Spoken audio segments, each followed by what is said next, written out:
I'll call him. We're good. We're good.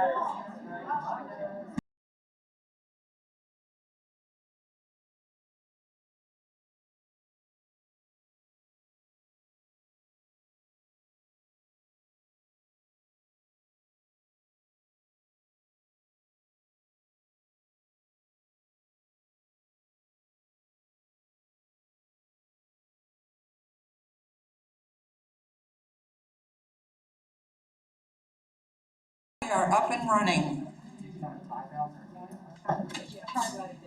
Let's get Kim and Christina. We're still good?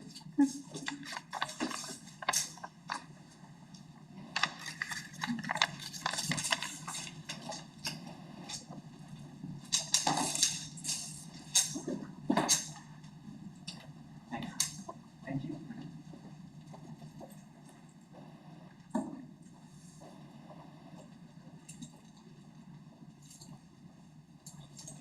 All right, while Natalie's trying to get Kim and Christina, why don't we start with check-in? Okay, Kerr?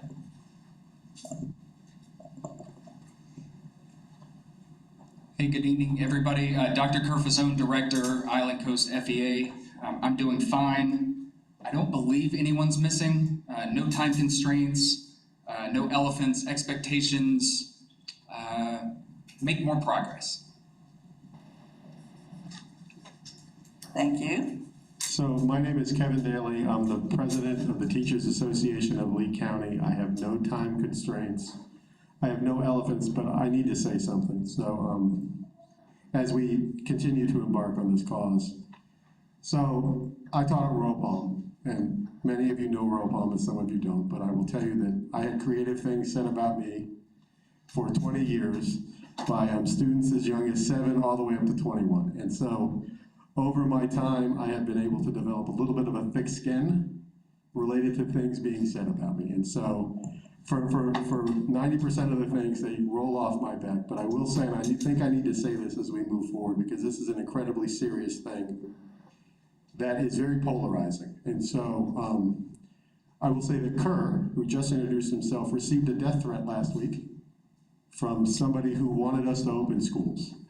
This week, from somebody who wanted us to open schools. And I will tell you that Jamie got a phone call intended for me from who we believe was the same person.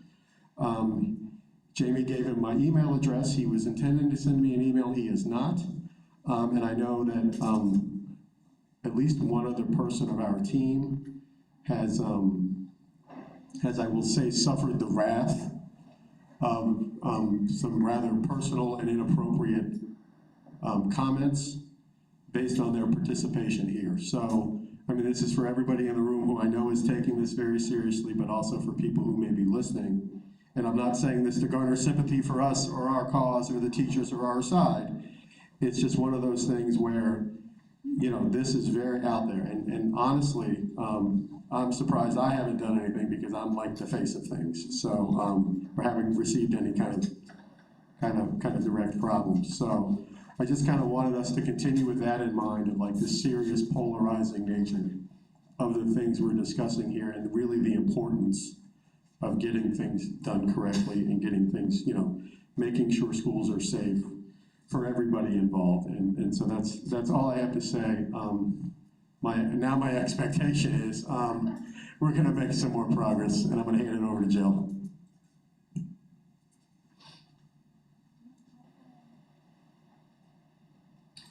Hi, I'm Jill Castellano. I am the Vice President for the Teachers Association of Lee County and a full-time peer collaborative teacher at East Lee County High School. I'm doing quite well. I have no elephants. I think missing's been noted. I have no time constraints, and my expectation is to make more progress.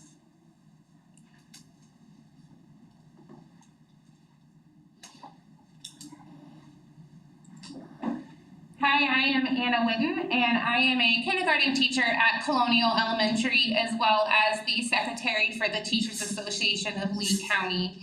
I too I'm excited to be here. I too have had some difficulties of people coming after me and thinking that I'm not advocating for the safe reopening of schools. And let's not confuse that with me not wanting to come to work and not wanting to do the best that I can, because that is my intention. And I will stand up, even if I have to cry through it, and I will do what I can to advocate for all teachers in Lee County and all of our students, because that is what I'm here for. So with that, I have no elephants, no time constraints. Missing's been noted, and my expectation is to continue the conversation so that we can all safely reopen schools.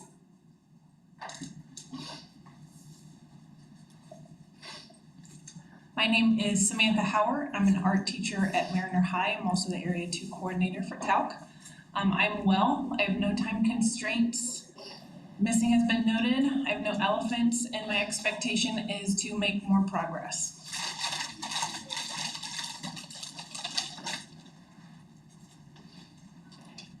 Hello, my name is Christina Linder. I am an ESE teacher at Villas Elementary. Like everybody here, I'm struggling with the thought of student safety, especially after hearing that story about Kimora Linholm, the 9-year-old girl who had no previous conditions and passed away from COVID. We're just dealing with some scary times. But other than that, missing's been noted, no elephants, and expectation to make more progress.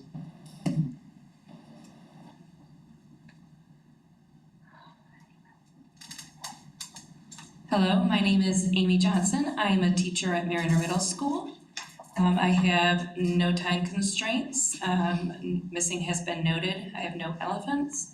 Expectations, continue our conversation so that we can safely reopen our schools.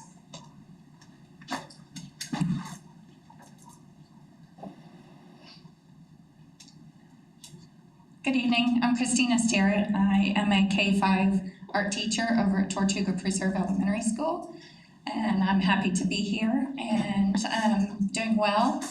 Missing as noted, I have no elephants, no time constraints, and again, I would like to continue conversation so we can safely reopen our schools.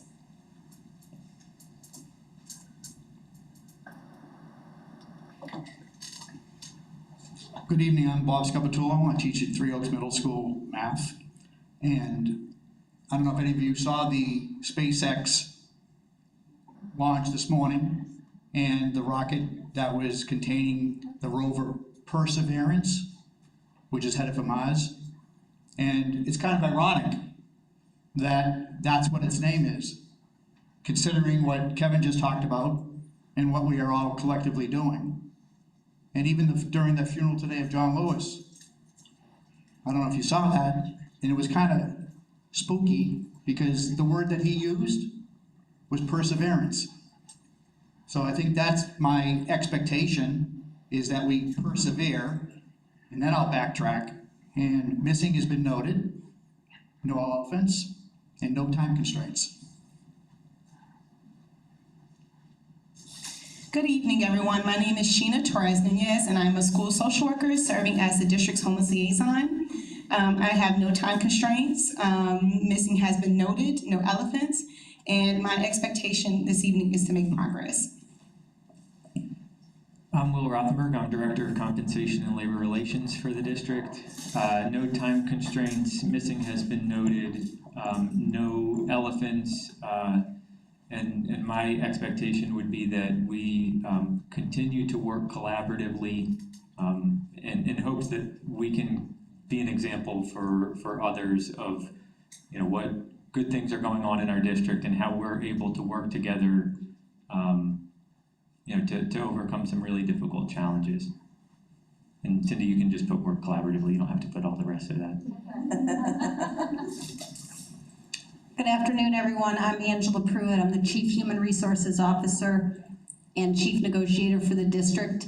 I do want to acknowledge what has been said, by Kevin and by Anna and everyone else on the team. This is a very, very serious thing that we're dealing with, and I know because we've been through this together as a team, your team and our team, to work collaboratively, and I know how you are committed, you all are, to making sure that you're representing the teachers of Lee County in the best way possible, just as we're here to do the best that we can to create a structure that does its best to meet the governor's guidelines and expectations, and to come together to do, as you guys said, to open schools safely.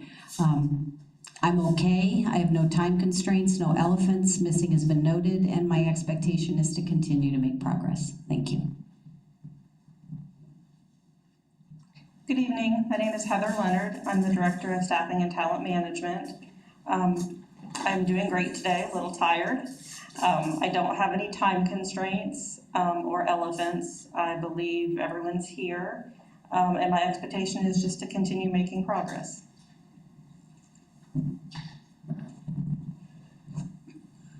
Good evening. My name is Carl Burnside. I'm the principal of Dunbar High School.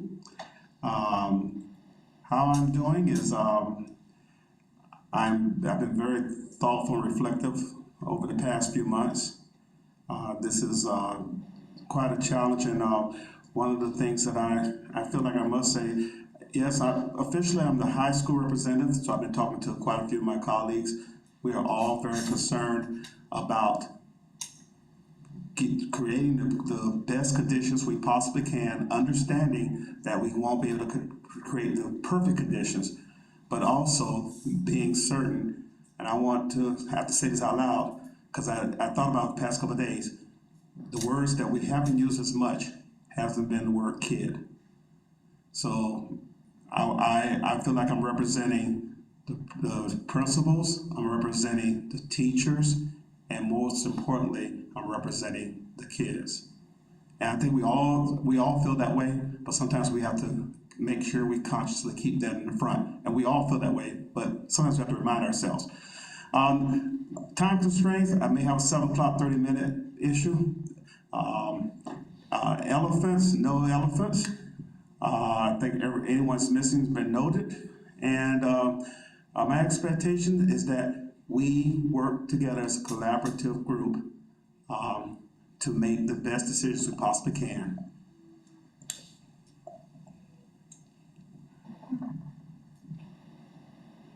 Good evening. My name is Amy Dexmore. I'm Chief Financial Officer for the district, and just want to express that our TALC partners, district, we all stand together as one united team to make the best decisions that we can make based on the information that we have, and make this a successful plan, because that is what our job is here to do. And at the heart of everything, we know that we have 96,000 kids that are depending on us to do just that. And so we all take that responsibility very seriously, and we stand together as one to make that happen. Time constraints, I do have, I'm just taking phone calls in and out. My mom was put in the hospital today, so I'm just getting updates. So excuse me if I'm stepping in and out a bit, getting my updates. No elephants, and my expectations are that we continue to make progress.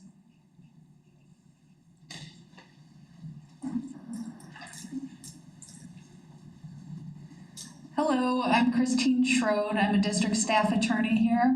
I'm doing well tonight. I don't have any time constraints. Missing have been noted.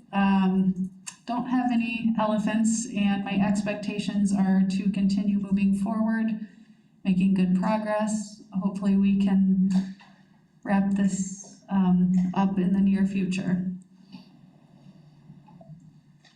Good evening, I'm Ben Osman, I'm the principal of Bayshore Elementary School. I'm doing well, and I'm very excited about tonight. We have some representatives from our academic services team, so I know a lot of the questions that we've had the past few nights, hopefully we'll get some really great information and help us to really figure out how we can open schools safely and effectively for our students. So a great challenge, but a great opportunity for us. I don't have any time constraints, no elephants, missings noted, and the expectation that we work collaboratively tonight. Good afternoon. My name is Bonnie McFarland, and I am doing well tonight. I have no time constraints within the window of this meeting. I have no elephants. I think our missing has been noted. I am grateful to be working with such a great team. I think we have the talent and resources in this room to make some really tough decisions in the best interest of our children within the district that we serve. And I'm grateful to be part of the team and part of the process. My expectation, I can't read any of those, but I think the first one says make progress, so I'll take that one. Good evening, I'm Rachel Gould. I'm the principal at Mariner Middle School. I'm a little tired. I'm doing well. No time constraints, no elephants, missings noted.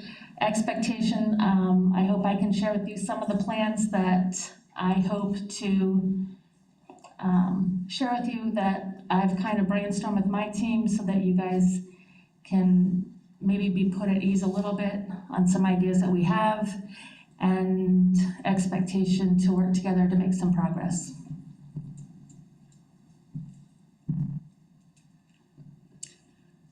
Hi, I'm Jessica Duncan, Executive Director for Student Services. I'm doing well. I have no time constraints, no elephants, missing or noted. I'm looking forward to hearing everybody's ideas tonight and talking through those. My expectations are to continue to make progress.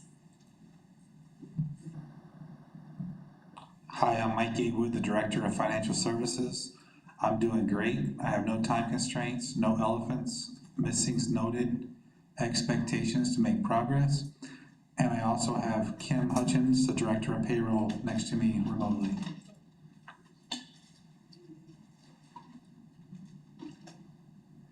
Me? I'm Elizabeth Brinkley. I am the Coordinator for Compensation and Labor Relations. I'm doing well. I have no time constraints, no elephants. Missing's been noted, and my expectation is we make the progress we're here to do.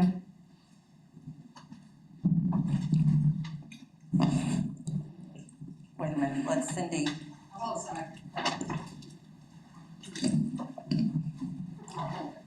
I'm Cindy Smith. I'm a coordinator in comp and labor. I'm doing well. No time constraints, no elephants, missing's been noted, and continue to make some great progress tonight. Okay. And good afternoon, I'm Donna Mutzenard, and for those of you who may be viewing, we apologize. We had technical difficulties, but we held any of this discussion until we got everybody up and running again. So just so you know that. And for everybody else in the room, things are going to be done a little differently this evening. Actually, we've been doing things a little differently all 3 days. But tonight we have special guests we asked to attend, and we appreciate all of you coming. You saw Angela has moved to the front. She's going to kind of coordinate this discussion for this evening. Also, because Brian isn't here tonight, Cindy is going to be doing most of the recording. So please be patient, and we may have to take a little more time to shuffle paper. If it's okay with everybody, Cindy would like to just flip things over to save time instead of posting it on the wall. And we can post it when there's a caucus or a break or something if we need to. Is that all right with everybody? Thank you. Bob? Yes, can I have my word first in here, please? Thank you. Just means And I'm doing well. No time constraints. My expectation is help you get through all of the above. Good evening, my name is Jeff Spiro. I'm the Chief Academic Officer for the School District of Lee County.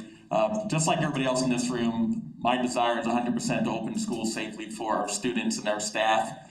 And we have worked tirelessly to try to come up with a variety of options for our families to meet their needs in this trying time and this ever-changing time that changes over and over again rapidly. And so we are here tonight to answer questions. We are here tonight to also listen, because there might be things we hear in this room tonight that have not been taken into consideration that we can bring back to our working teams as we continue to fine-tune the plans that are in place. I am doing fine. I have no time constraints. I have no elephants, and you guys know who's missing or not missing. Good evening, everyone. My name is Candace Alivedo. I am the Director of Secondary Curriculum Instruction. I have no time constraints this evening. I have no elephants this evening. You all noted you're missing. And I just want to say thank you very much for allowing me to be here this evening, to be part of the collaboration and conversation. So I appreciate it, and I'm glad to also learn from you all tonight as well. And my name is Beth. Got it. My name is Beth Whip, and I am the coordinator for health services here at the Lee County School District. I have no elephants, no time constraints. Your missing has been noted. I'm doing well. I'm excited to be here. This is my first bargaining meeting, so I'm excited to learn the process and be a part of that. And my expectation is to answer questions for you all and to hopefully bring some worth to this meeting by offering my expertise. Thank you.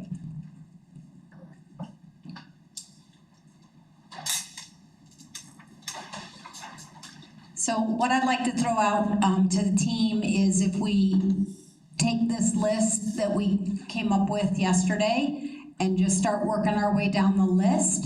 In other words, like we'll start with the camera discussion, things related to that. And then if appropriate, I've done some drafting of some options based on the things you guys said yesterday. So if appropriate, I'll put those up and then we can check those out and see where we stand. And then we'll just work our way through the list. Is everyone okay with that? All right, so I'm going to turn it over to TALC and where you'd like to start the discussion on cameras.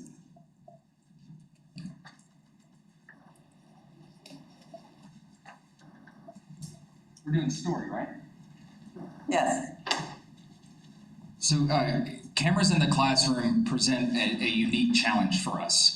There are a multitude of privacy concerns, security concerns, liability concerns, and in the job that I do, you know, a lot of it revolves around helping employees with discipline. And so I have a lot of concerns related to employee discipline and how that would be used. I think some of the other parts of the story would be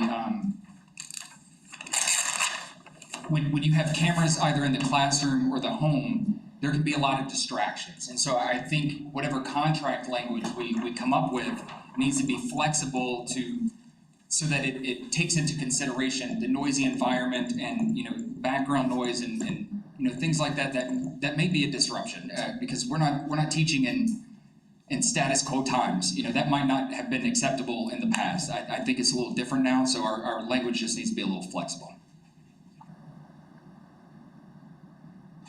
Okay, anybody else? Anna? So one of the concerns that I have with cameras, specifically around teaching, is kind of a new situation that I kind of found out about it yesterday. This morning, I received several messages from concerned teachers, and I kind of took the liberty myself to do a little investigating. And, you know, there's some programs in our community that are offering a location for students on these mixed modes to come into their facilities and do the one that I spoke to specifically, their students could come into their facility and do Lee Home Connect. And I asked a bunch of questions, and they said, oh, you know, they're gonna bring their headphones and their Chromebooks, and we'll have one child per table, and we're gonna help with PE and recess, and we'll feed them. And you know, I said, well, what are the qualifications of your counselors? And she said, well, the same as just a parent would be.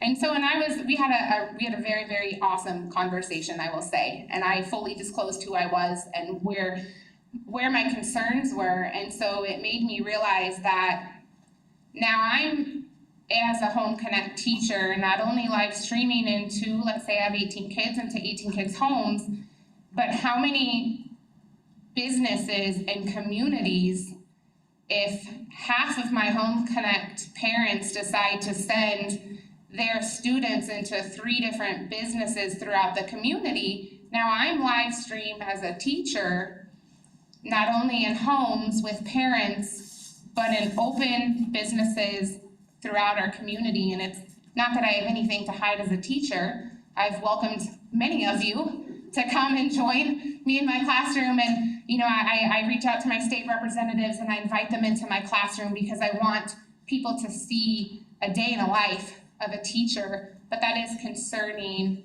around the security of that being broadcast and where it's broadcast and the accessibility to that. Christine?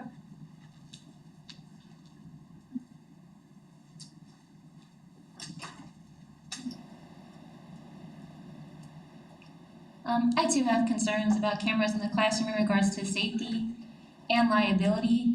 As an ESE teacher of early elementary students, just like other early elementary student teachers, a daily life of a teacher for my students who are in a self-contained social functioning class is very much like herding cats.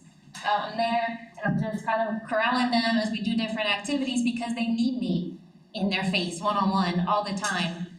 So if I have students in front of me and they require all of my attention and supervision and focus and some more that I don't even have because things change so frequently in the classroom, I don't see how I could supervise students in front of me and then also manage something on the computer when on a daily basis I'm not allowed to check my phone in a minute because my eyes need to be on the kids.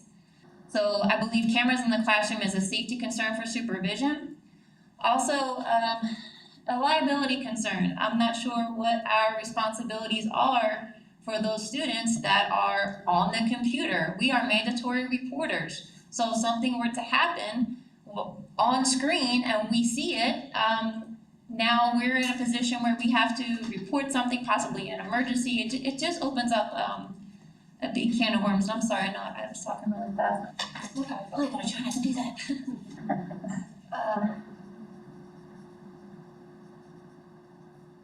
Also as an ESE teacher with students that are purposely in this self-contained class because they need smaller numbers and a higher teacher to student ratio due to extreme behaviors, there are times when we have tried to de-escalate a situation the best that we can, but those behaviors have now put a student in a situation where they may harm themselves or others.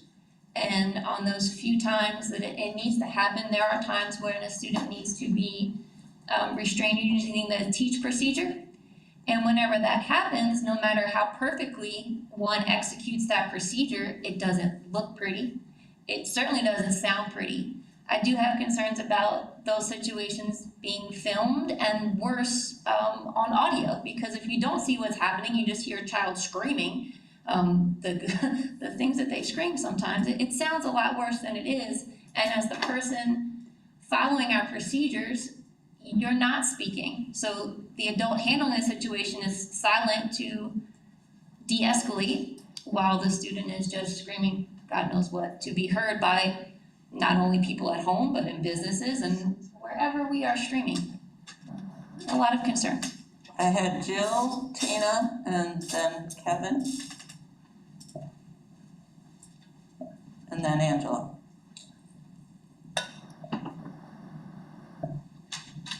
Going along with what Christina said, one of my concerns is I know the procedure for protecting a child in school when there's an emergency. But, I understand this may not be a bargainable thing, but I have a lot of concerns if I'm doing a Home Connect class and I have a child at home and all of a sudden they have some type of medical emergency. Again, in the classroom, I know exactly what to do. I know the procedures if a child has a seizure, if a child goes into a diabetic coma, whatever that emergency is.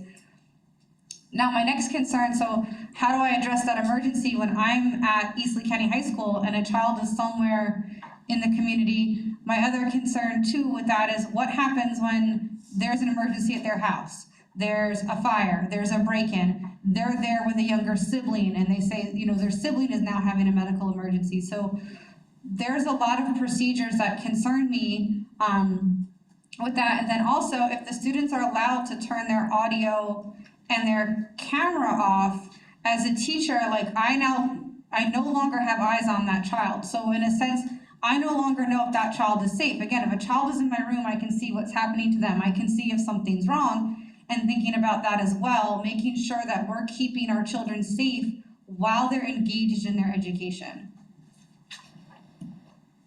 Okay, Tina was next.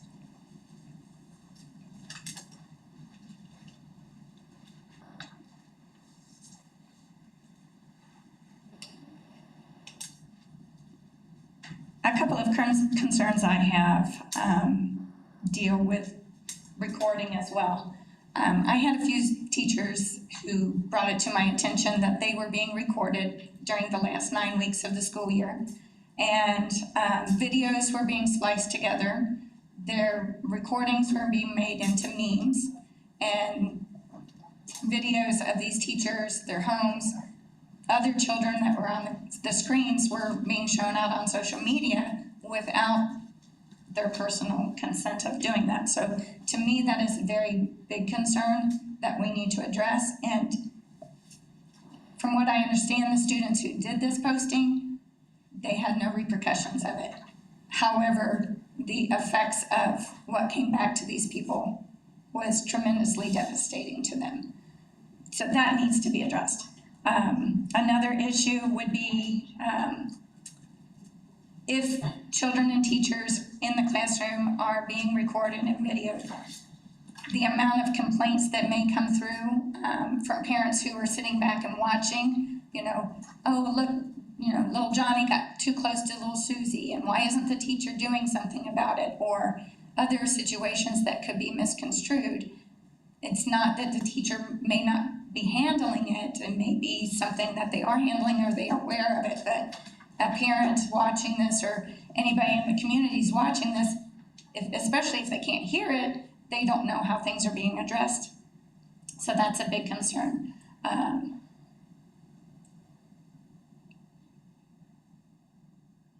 think I'll stop for there. Okay, Kevin was next and then Angela.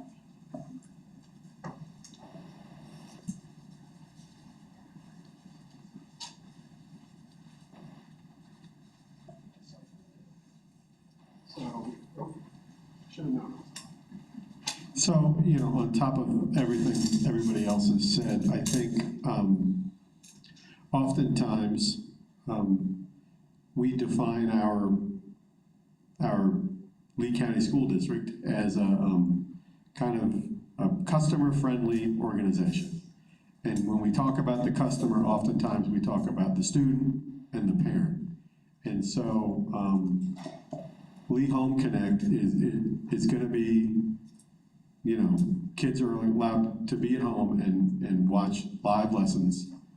And so when the pandemic is over, my concern is that a parent out there may say, you know, hey, we have to go to Michigan for you know, my mother's funeral, and we're taking the children with us.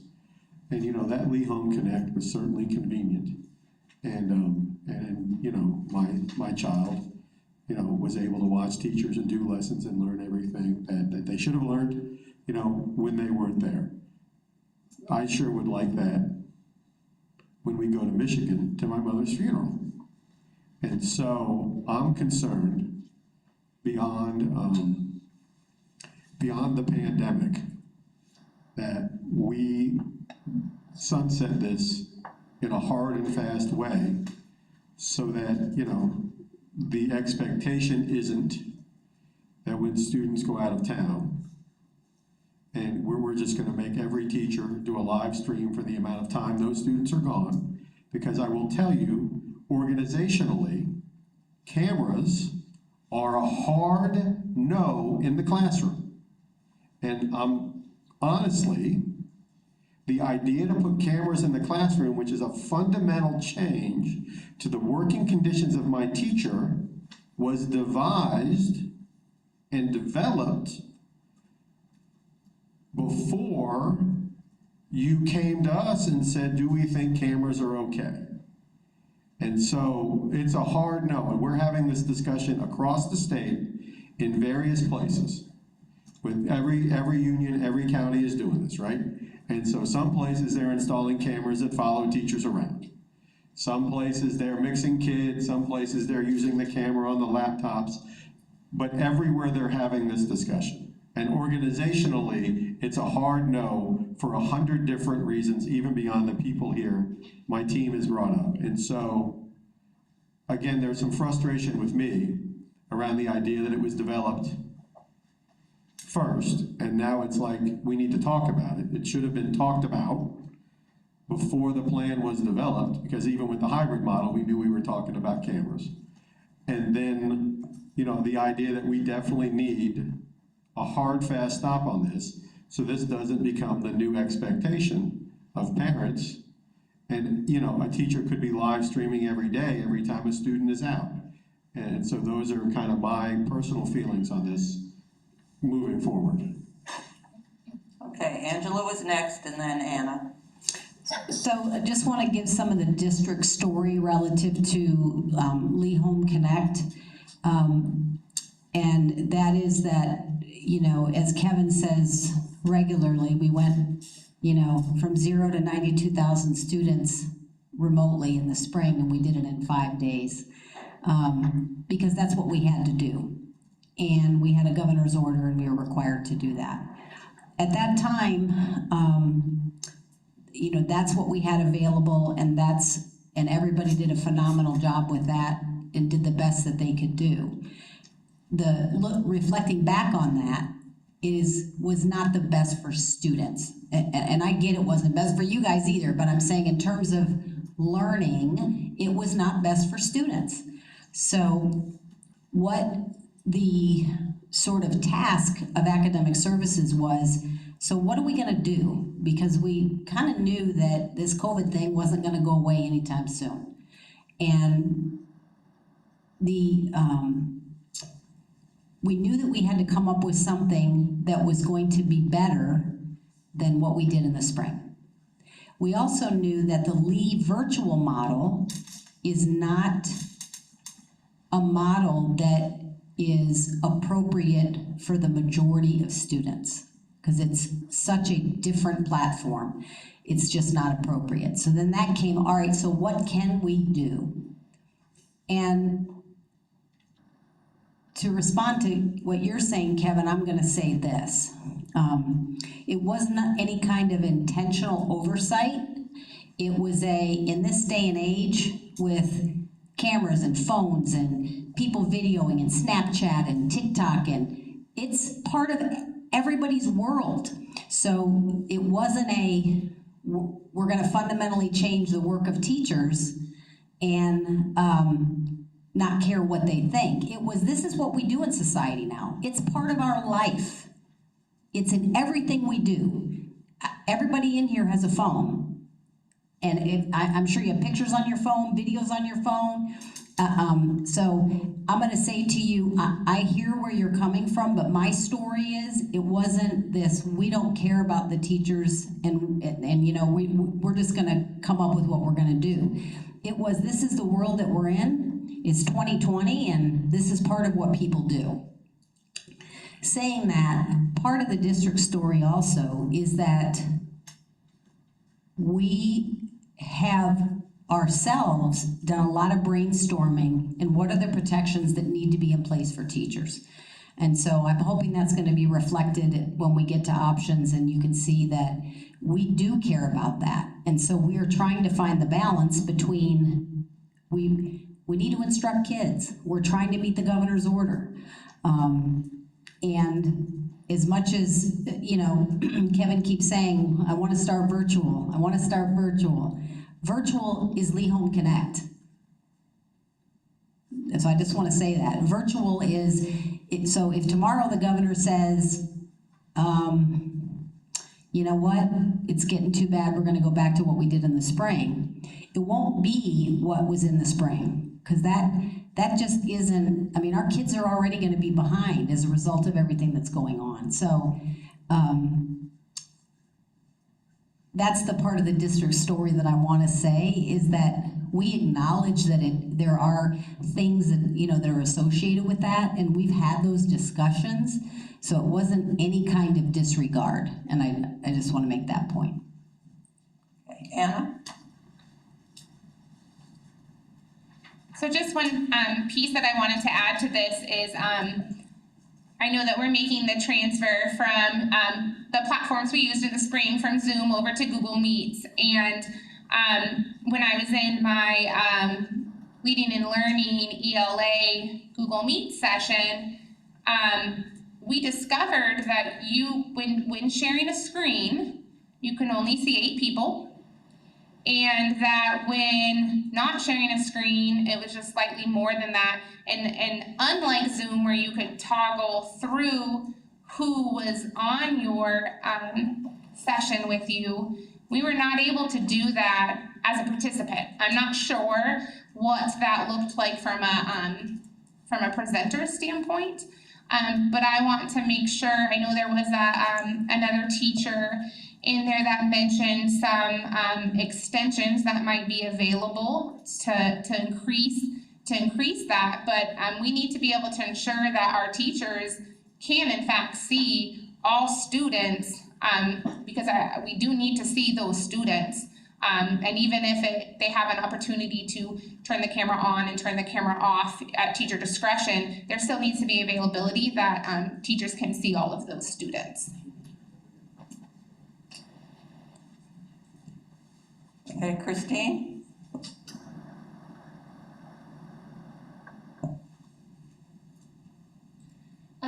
My concern with We Home Connect isn't that it's something that has to take place or that our thoughts weren't considered. My concern is more the task that now teachers are expected to be a live in-person teacher and now also an online teacher.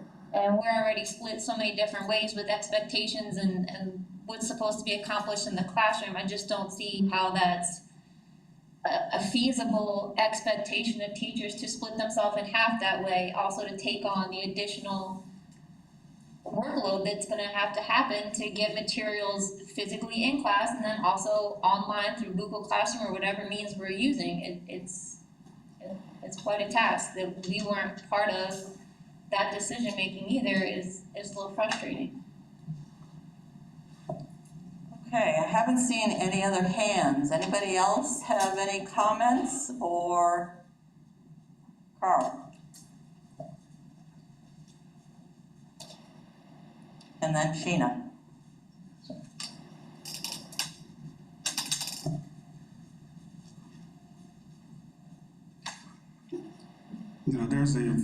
And I think we all recognize whenever you go into looking at a different platform, there are pros and cons. And there certainly are some cons with this. There are also some pros. One of the things that I will say is that, and this happens in every school, every year, that a kid will walk out of a class and paint a picture of what happened in the classroom that wasn't true. I would counter with 99% of the times, what happened in that classroom really was more positive for the teacher than what maybe the perception that was given out. And it happens all of the time. And I will also say to you that, but the flip side, there are times when things are off. Unfortunately, what happens is that the cameras are already alive in our classrooms and in our schools.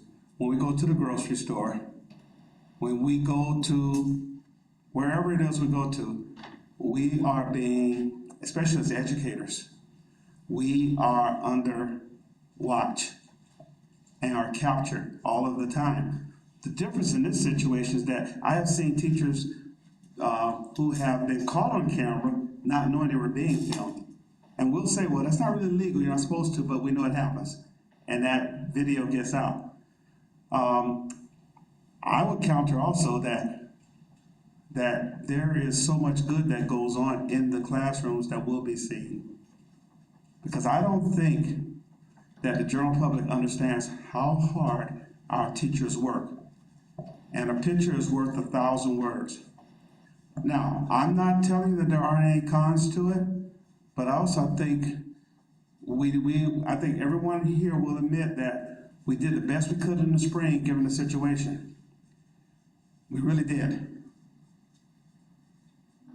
But to say that, I don't think any of us would also say that to do that in the fall, in case we have to go into an entire, because this is a possibility, where we have to go entirely virtual, to use that model in the fall, knowing that there's something better, because it will be a little more uncomfortable for us, is the best thing. So, because when you go through research, you also, because that is a debate, it's not the first time, this is not the first time this has been discussed about cameras or videos or whatever being in the classroom. You read it, you find things and research on both sides of that. And it's not something I think necessarily we would normally do, but in this situation, the pandemic, how do we do that? How do we also show the public, illustrate to them that we have confidence in what we're doing and that we know that we're doing the best that we can? You cannot prepare for everything. Even if a kid is in front of you, when a kid has a seizure in front of you, you don't always know how to react. So some of those scenarios are things that are always going to be a challenge. Even when we've been trained, something happens, we still don't necessarily know. The law protects us is that we just have a fiduciary responsibility to do the best we can, and as long as we're acting in the best interest of the kid in the best way that we possibly can, that is all we're required to do. Okay, Sheena was next, and then I think I had Christine. Her was next, and then Christine.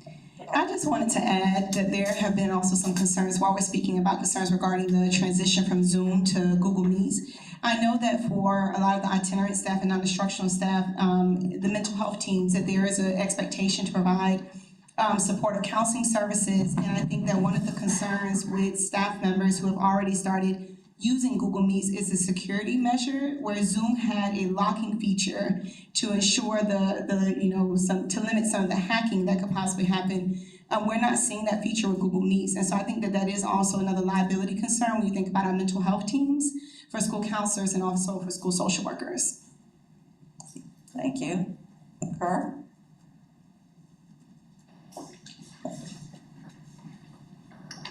After Kerr is Christina and then Tina.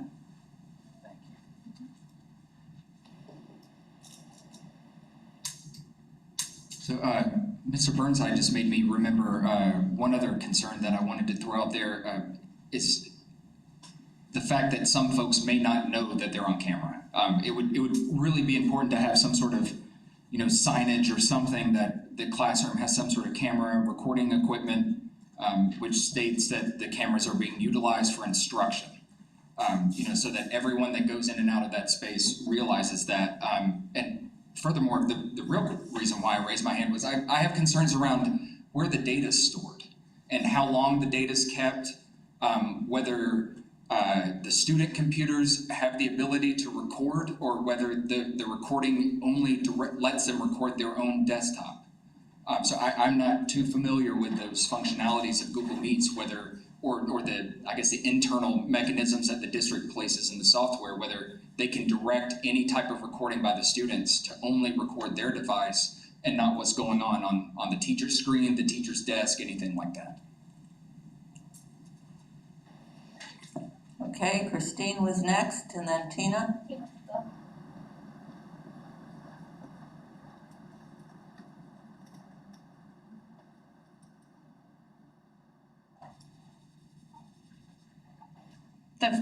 I'm going to do it backwards. First thing I want to say is, Carl, I totally appreciate it, and I do agree with you in the fact that Lee Home Connect can be a much better platform than what we were able to present in the spring. And when people, my family included, have asked me, which platform would I choose if it were my child, I had to think about the child that they were speaking of. And for a majority of them, I do think, because of the parents' concern, that Lee Home Connect is a great platform for them to use, and I'm encouraging them to do that. However, I do feel like it's important that the teachers' concerns are addressed, the questions are addressed, that security issues are addressed and that teachers feel secure in using these platforms so they can do the best job possible in teaching our students. My second thing is more of a question, and it may be addressed later, is what are the expectations? I guess for me, I'm wondering, am I going to have to be teaching 20 students in person and have 4 or 5 students on the computer at the same time through Lee Home Connect because I'm an art teacher? Or is there going to be a second teacher doing the Lee Home Connect directly? And something that was brought up yesterday was the lessons that are presented in Lee Home Connect should be the same lessons that I'm conducting in my classroom. And I'm telling you as an art teacher, there's no way in the world that my students are gonna get the same education, mainly because my students that are at home don't have the supplies that I'm gonna be able to bring into the classroom. So for me, that's a huge concern. And for me to present a lesson on whatever topic it is I'm teaching in art and know that my kids that are on the other end of the screen are not gonna be able to participate, one, that's disheartening, but two, that's a disappointment to them. And what are they gonna be doing on the other end? That's a genuine concern for me. Just making sure I went through my list here. Okay, so I'm good for now. Okay, I have Christine and then Kevin.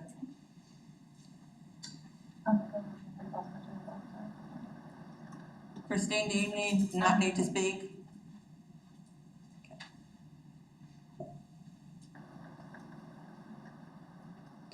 So again, and I don't think, I mean, this certainly isn't a bargaining thing I'm gonna talk about at this point, but I think the parents that sign up for Lee Home Connect need to be aware that they're admitting a mandatory reporter into their house to observe what happens in their house every day. And this is not to scare a parent away from Lee Home Connect, but this is just to say that out loud, that they are allowing a mandatory reporter into their house every day. And so as things happen in the background in houses, teachers may have to call that in. And so that is something that parents have never experienced before. And also I think we need to really talk about, the idea that something may happen in a house. A student may private message a teacher with a thing that, may initiate a mental health team meeting. In the school, when that happens, everybody's kind of there and we have the meeting. But if a student says something, that would initiate a mental health team meeting and they're, at home, and or they send a message after hours to a teacher, because I'm gonna be honest, there were very few boundaries in the fourth quarter between parents, students, and teachers. The idea that teachers were done at a certain time didn't necessarily apply, and I know that because of my own children. My children's teachers went above and beyond to meet the needs of my daughters after 2:30.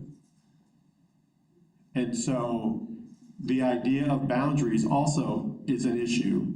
And what happens if there's a message to the teacher on a Friday night that if delivered Friday morning would have initiated a mental health team, or Thursday night? And who's liable if, heaven forbid, there's something, the student does something, and come to find out there was a message sent to the teacher at 8 o'clock and the teacher didn't read it until the next day because in everything we're gonna say, we get to shut it off at 3 o'clock.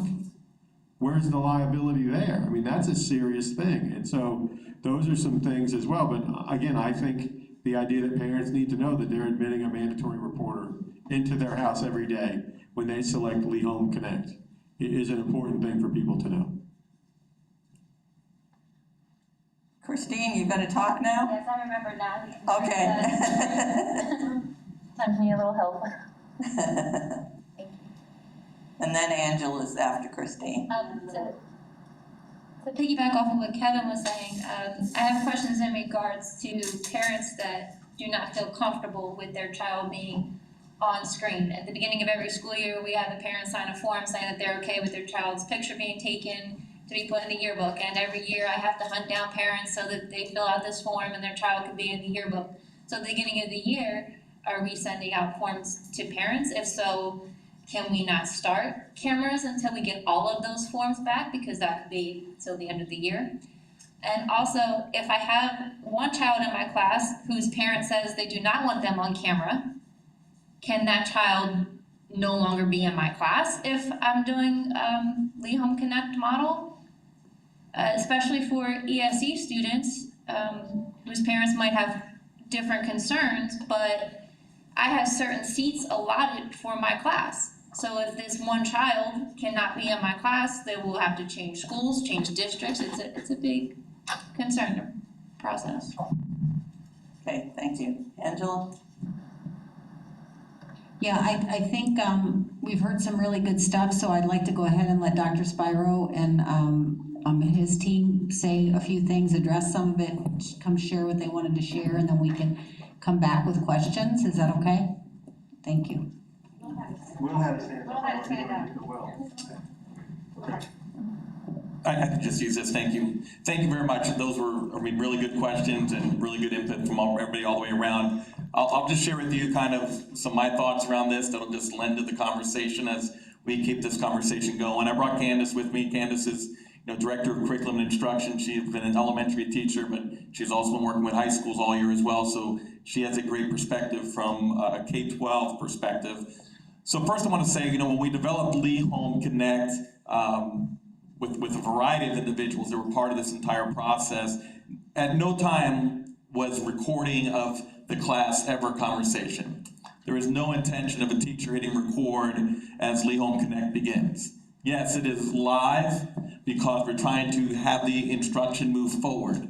Is a teacher supposed to expected to sit in front of a computer for 6.5, 7 hours a day to do direct instruction with the students? Absolutely not. It's just like in a classroom. You may ask the students to do a reading, and he or she, depending on the teacher, may put a timer on and say for the next 15 minutes, I want you to read this passage, I want you to mark the text, do whatever teachers do to get students ready to do that task, and then the students are engaged in that particular task. So it's not just going to be the teacher the entire time talking to the students and expecting no engagement. Yes, there's going to be engagement, there's going to be conversations. And I believe the teachers are the ones that control whether or not the students have audio, whether or not they have video that's up there. The student's not going to have that option. That'll be for the teacher. Google Meets was a platform that came from our information systems department. They're the ones that came to us and said, we really like for you to consider the Google Meets platform. I like the feedback that you gave me, Anna, especially because we've been talking about the same thing on our end. Our teams have been practicing, doing breakout groups, practicing, sharing screens, trying to see how many people we can see on the screen because we're sharing that with our information systems teams as well. So for you to share that with me today is really good information because we need to go back and continue to work that. Because if this product does not work, and we'll look at Dr. Desimore, then we're going to have to look at doing something like Zoom, which has a big cost feature in it. One of the reasons, was there financial implications with this? Absolutely. That was one of the considerations, was the fact that we get the Google Meets platform at a really reduced cost to the district. But if it doesn't meet the needs of the teachers, then we have to go back. And I remember when distance learning began, kind of the same feeling that we've been feeling from all of you, from everybody, the social media posts that we see coming our way and the love that we're getting as well. We feel the angst around all of this as well, because remember when Zoom first began, everybody was like, how the heck are we going to do this Zoom platform? And then now everybody is so comfortable with Zoom, now it's like, hey, let's keep the Zoom platform and let's not transition to something else. So I understand where you're coming with that. We talked about art. We talked about art a number of times, and we are putting together a teacher task force around Lee Home Connect. I'm going to invite some of our union representatives. Yes, see your hand in, thank you. I'm going to invite some of our union representatives to be part of that because our teachers are going to help give us feedback on how can we help structure Lee Home Connect from the teacher point of view. And I'm going to let Candace in a minute talk a little bit about that, what that looks like. So I'll need you guys to be part of that. Thank you for already volunteering because I'll go back to art.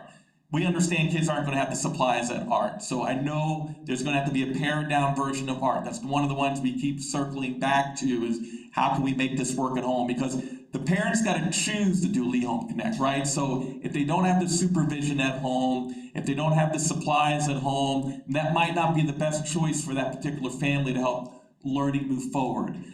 So we know that art, especially the way I worked at 3 Center for the Arts schools, so I understand the intensity of art, and so I know that can't be replicated in a Lee Home Connect setting. So how can we bridge that? And that's where we are gonna need some help from our art teachers. I'll look over in this corner too, to really make that happen, because art's important for our students, and we need to continue to allow that to happen. Same thing with music. I saw some great things with distance learning around how teachers use Zoom and music. Our teachers are highly inventive, and many things that we didn't even think of, we saw out there. So we're gonna need that think tank, because there are some of those pieces that we're gonna need help with. Yes, there are gonna be mandatory reporters in the house.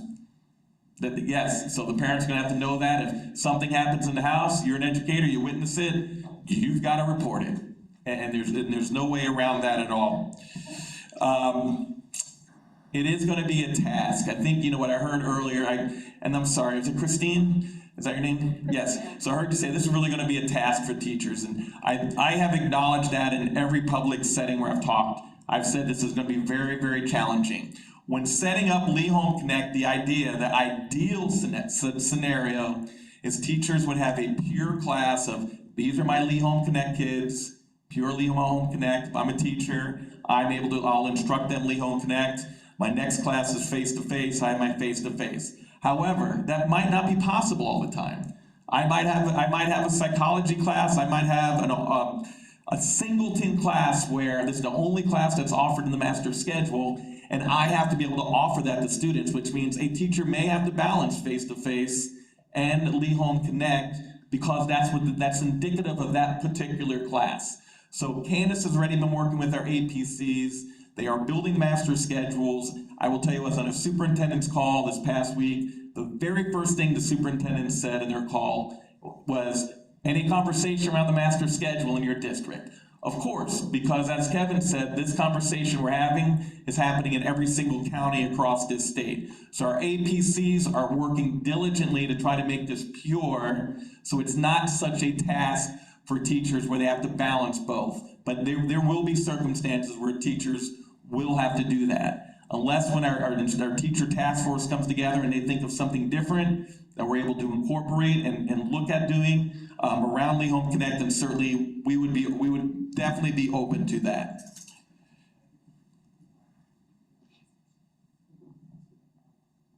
So Dr. Prue wanted to let you guys know the master schedule process. So one of the pieces that we've put in place during this upcoming year is each executive director is actually meeting with every school to go over their master schedule. And they are going to be looking at each master schedule to make sure that they have used their resources to the best of their ability. We know this is an ebb and flow as well. I know that families have to make decisions and things may change. We've said after today's the last day of that survey, so anybody watching, you still got 2 hours to get that survey in, thank you. Get that survey in, because after today, it's really the parents gonna have to work with that principal to see if they're able to make Lee Home Connect. If I'm face-to-face and I wanna go to Lee Home Connect, that parent's gonna have to work with that principal after today to see if it's feasible for them. So that's kind of a little bit my thoughts around Lee Home Connect. I'm sure I missed some pieces. So Candace, anything you wanted to fill in? Just to add a little bit more about that teacher task force, because it's a lot of the things that you guys brought up are a lot of the pieces we've been working through. And as you kind of think through it, and it's instruction, it's equal access, so our students with disabilities, our ELL students, how are we meeting their needs? How are you engaging differently? And then accountability as well. I heard it come up several times on, okay, how do I hold you accountable for here? Well, we're in there as well learning it, but we also know teachers, boots on the ground doing it, there's going to be different pieces. So as you're starting to think through the conversations that we're having, is we have ideas and thoughts as well. Well, with Google Meets, we've learned when you deploy it through Google Classroom, that's the security setting not to have others come in. So just like we had I Can checklists when we went to distance learning the first time, we need to have something different, because as we're all playing with Google Meets and learning what does this look like for my classroom, there's certain things we need to delve in deeper to, but that's part of that work as well. And going back to those art pieces, and I'm happy looking Sam in the corner, there's been lots of ideas coming there because my land is a math land, but Sam's is an art, so picking brains and working together, that's what's going to make this a better process. So just to help you guys understand as well, the structure and the format of how to make it flow and still meet some of those concerns that you guys have as well.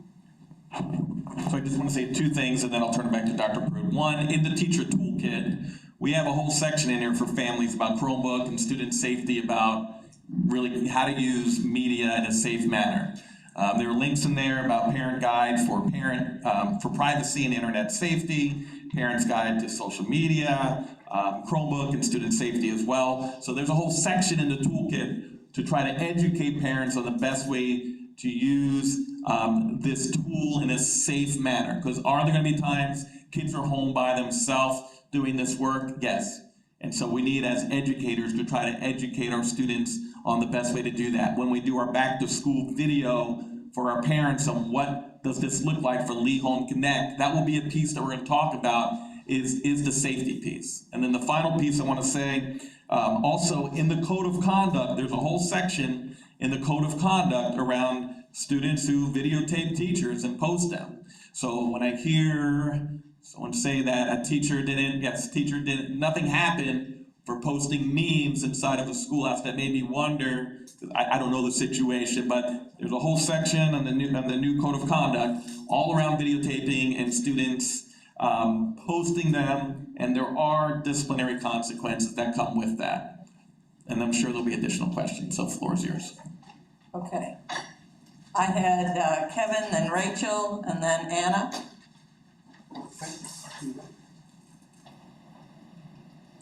So something that hasn't been brought up yet, two things actually. The first is, what camera are the teachers going to use to be broadcast on? Is it the one on their laptop? I mean, I know, like, you know, you and I talked kind of before this came on about other counties are installing kind of those cameras that follow teachers around the room in other places. So here in Lee County, which camera is the expectation going to be on that teachers are going to use to kind of put themselves out there? And then secondly, I'm concerned because, you know, the state of Florida has said that they are going to proceed with every testing thing that they've ever done, and all the progress monitoring and all the STAR and the testing and the FSA and the end of course exams, and all these things are going to happen.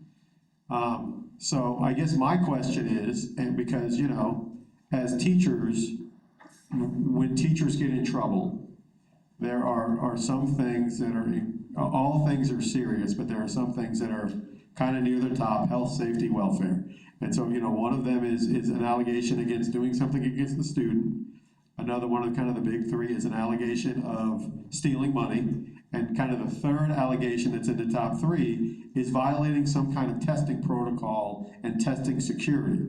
So when a student in Lee Home Connect has to take the STAR test, how are we going to enable and be sure that the teacher is going to be able to make sure the kids are engaging the appropriate test security, and there's not a parent or somebody else off camera helping? Because honestly, for a lot of teachers, these test results drive their evaluation, which drive their raises. So what mechanisms are in place? Because I'm going to tell you, I think the testing window makeup for high school, and Mr. Burnside, you can correct me, for high school FSA is, you know, 3 weeks after we start, it's right away. So what testing protocols are in place to ensure Lee Home Connect students are going to be able to, you know, use the appropriate testing mechanisms in a secure way? Great questions. So first off, the camera that's going to be used is simply your Chromebook, and the camera that's on the teacher laptop, that's the one they're using. We're not installing cameras in the classroom. There's nothing like that. So it's going to be from their laptop. In regard to the state assessment, you were right. The chancellor and the commissioner are both real clear that they are keeping the assessment calendar as it is. and they are not making any changes to it right now. And they just had a DOE call 2 days ago for assessment, and it was clear in that call also that there's no appetite right now to move that assessment calendar. So assessments will happen. So Jose Cuevas, who is our Director of Accountability and Assessment, he is currently working with, contacting Miami-Dade, Palm Beach, all those students, Broward, all those 3 districts down there that are starting virtually, because they're still in phase 1, to see how are they doing their state assessments that are coming up, what is their plan for that, to see if there's some pieces that we can replicate for that. Because our challenge is, if a student is home doing Lead Connect, how are he and she gonna take that state assessment? Progress monitoring, we can handle the progress monitoring piece in there. Are we gonna be 100% sure a parent's not sitting there behind the kid, giving an answer, trying to lead them to an answer? No. I mean, if you look at the grades in 4th quarter, during distance learning, I would speculate that I felt like there might have been a little inflation in some of that as well, because there's also truth in this. You have to be able to trust the students in front of you, but if the parents are choosing to help their child and we don't know that, then there's nothing really we could do about that right now. Will we have real clear guidelines in place for students that are home? Taking that, what does it mean for a parent? What does it mean for a student? What does that mean for a teacher? Yes, and we'll have all that in writing prior to all that happening. But those are still some pieces we are investigating. And Kevin, my thinking on that, and we haven't discussed this, but we do have a teacher evaluation committee, and I think that committee can, based on what we learn, and if there are not safety protocols in place, I think that's an appropriate issue for the teacher evaluation committee to take up and decide what we're gonna do about that if we don't have confidence in how it's handled. And I guess the last thing I'll mention about the cameras also is, in the classroom, if a teacher does have to balance between face-to-face and Lee Home Connect, that laptop is turned towards the teacher, and it's not turned towards the class. So students in that class are not seeing other students on that laptop, and the kids on the laptop are not seeing other students in the class. So it's going to be strategically placed, so it's just towards the teacher. Or the presentation screen is on there and the teacher's circulating or doing something else of that nature. Okay, I think Rachel is next. So to answer a couple questions about what we're doing at Mariner, we have put our students on teams. This is today. We'll see what happens tomorrow, but we have put our students on teams. We have 3 teams in 6th grade, 4 teams in 7th grade, and 4 teams in 8th grade. We want to limit how many students are exposed to teachers, how many students are exposed to each other. We have, and this is all in right now, a 10-page document that the teachers will get. Every day it grows longer and longer. Seating charts, so teachers will have a seating chart, and on that team, my direction is that your seating chart should match the seating chart of your whole team, so that if you're sitting next to Jessica in one class, then you should be sitting next to Jessica in all of your classes. Art class, I have ordered 500 to-go bags, and they're pretty sturdy plastic bags, and ordered supplies. So in art class, they are going to be pre-filled. Students will write their names on them, and they'll have their own art kit. And then we can supply those to kids who are doing Lee Home Connect as well. I also have ordered stuff for supply kits for students with a little hand sanitizer bottle that they can refill, pencil, pens, highlighters. And I'm not gonna tell you how I'm gonna distribute them because it's a long conversation, but I figured that out. They will be passed out in the morning and then collected at the end of the day and repassed out the next morning.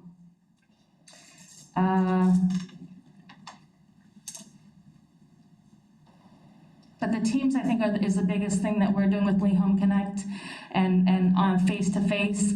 some teachers will have the Lee Home Connect classes during the day, and then as kids come back, they will be distributed on their team. But as the year goes on, it will have to be a dual class.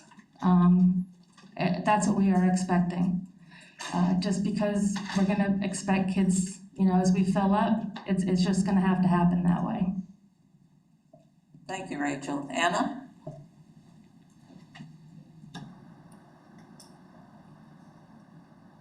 So I first want to acknowledge, as a new parent of Mariner Middle for my incoming 6th grader, that is awesome to hear and super reassuring, as I did select Home Connect, so that way I could deal with my own classroom for the first quarter and not have to deal with that.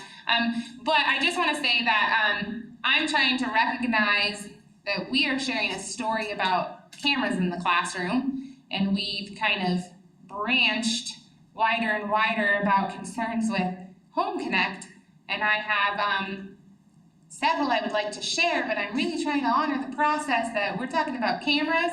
So if we want to, I'm just looking for guidance. Do we want to just make it about Home Connect and lay it all out on the table right now and then circle back to cameras, or Well, let me know when I can share. You had options, Angela, so Okay. what are your first group of options? If they're about cameras, let's just do that now, and then we can go back to Lee Home Connect.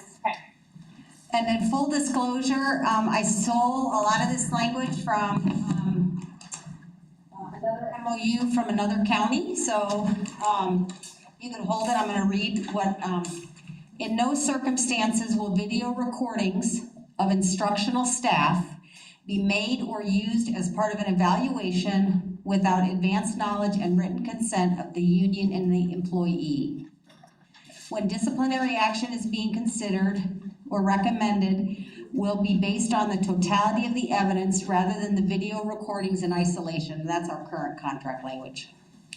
Students that record a teacher without their knowledge or permission may be subject to discipline according to the Code of Conduct for Students. And then lastly, the district will provide legal assistance to any employee if a parent brings forth a charge or civil suit over lessons, materials, and/or discussions that arise from Lee Home Connect. Kevin? Yeah, on the discipline one, can we change may to shall? Because may, may as the principal says, hey, it says may, I don't have to. And I think the expectation is they will be facing consequences according to the student. Okay, I'm fine with that. Sorry about that. No, there's part 2, sorry.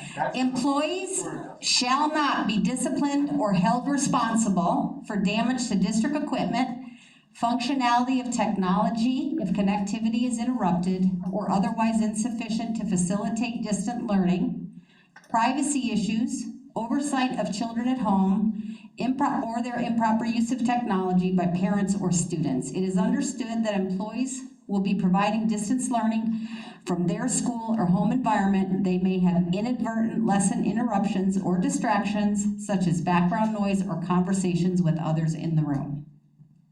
Okay, I had Kerr's hand.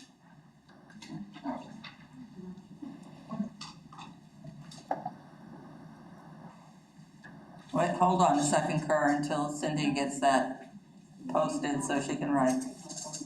Sure.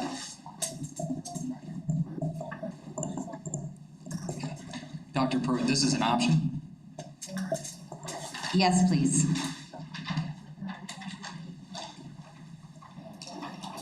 I'd like to put up an option as well.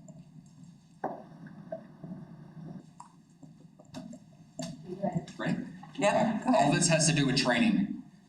Teachers must be trained on complying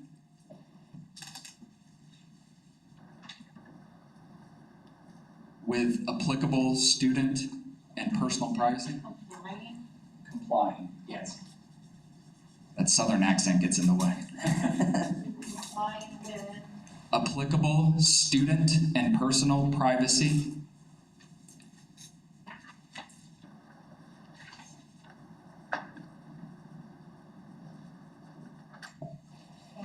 Including, but not limited to,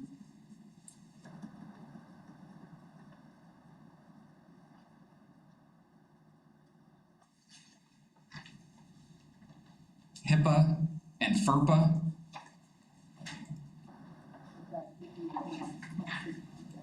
Prior to the first day of the usage of such audio-visual devices.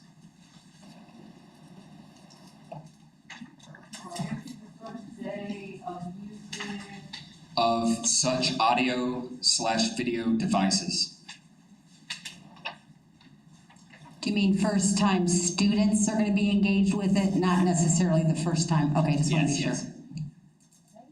I have two more sentences that they're kind of separate. Teachers must be trained on the proper usage of such equipment.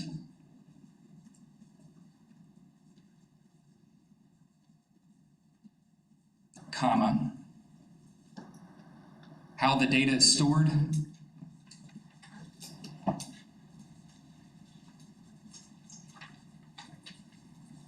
Comma. And who has access to the data.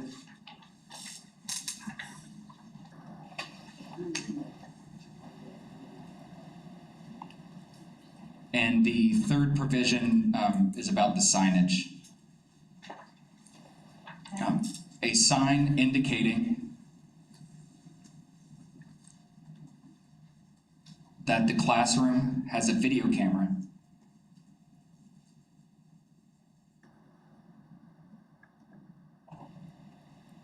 or recording equipment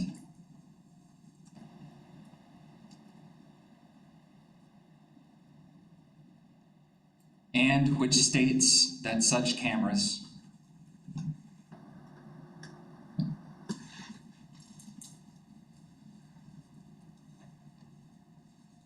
are being utilized for instruction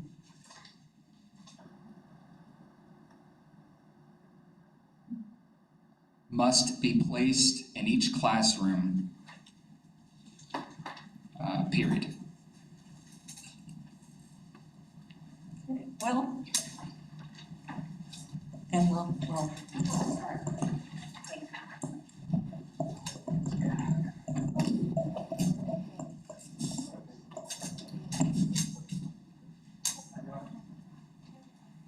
I know I might get overruled on this one. The difference with the shall and may, I think we typically go with may because there still has to be due process before punishment can occur.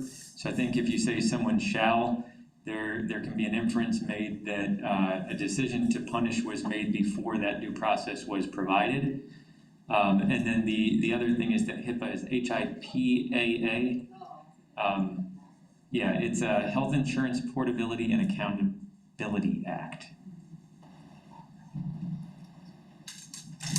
Okay, are there any other options? All right, we have several options up there, and I know it's hard, but we also have to consider our interest. And our interests were done at the beginning, but I think our interest kind of went with all the categories we talked about at the beginning. I just want to make sure you don't want to add any more. So our interests were care and compassion, following state and federal law, ratifiable, health and safety of employees, manageability, affordability, equity, clarity of process, retention, morale, and ability to communicate. Are there any interests we need to add? I think we forgot student success. Okay, we can add that.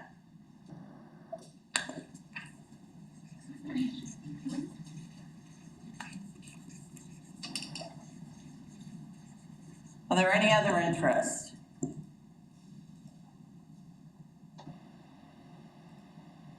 Okay, seeing none, consider all those, every interest isn't gonna match every option, just keep them in your thoughts.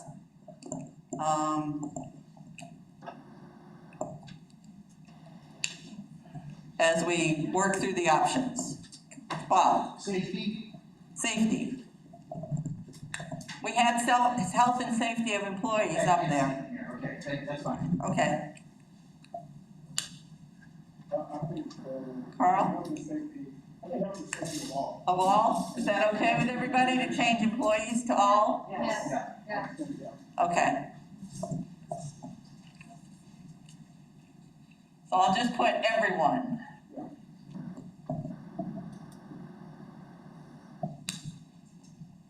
Any other changes or additions we need to make to interest? Angela, was your hand up? No, it's about the option. Okay. Anything else on interest or options? Any more options?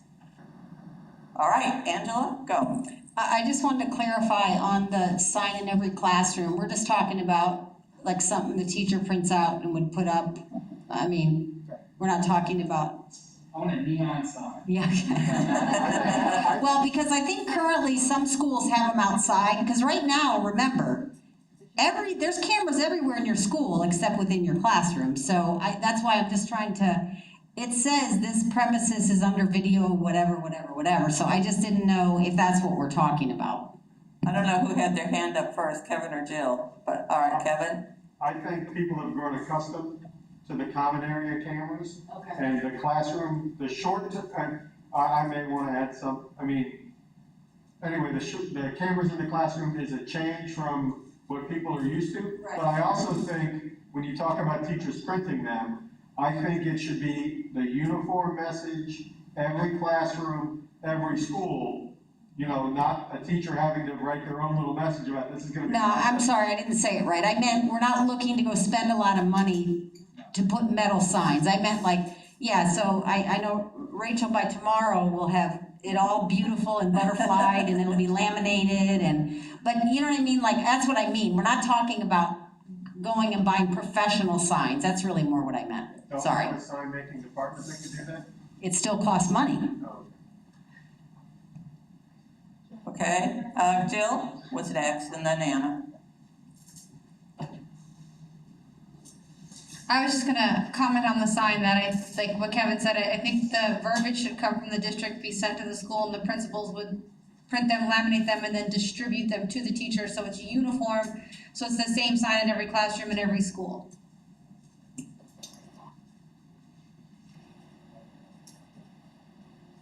And I was just going to provide an example for your point, Angela. When I was trying to do a video for my Clin Ed refresher, and also when I was entering into the, it's not the Career Bridge pool, and I was trying to record a lesson, and my students kept coming up to the door and banging on the door.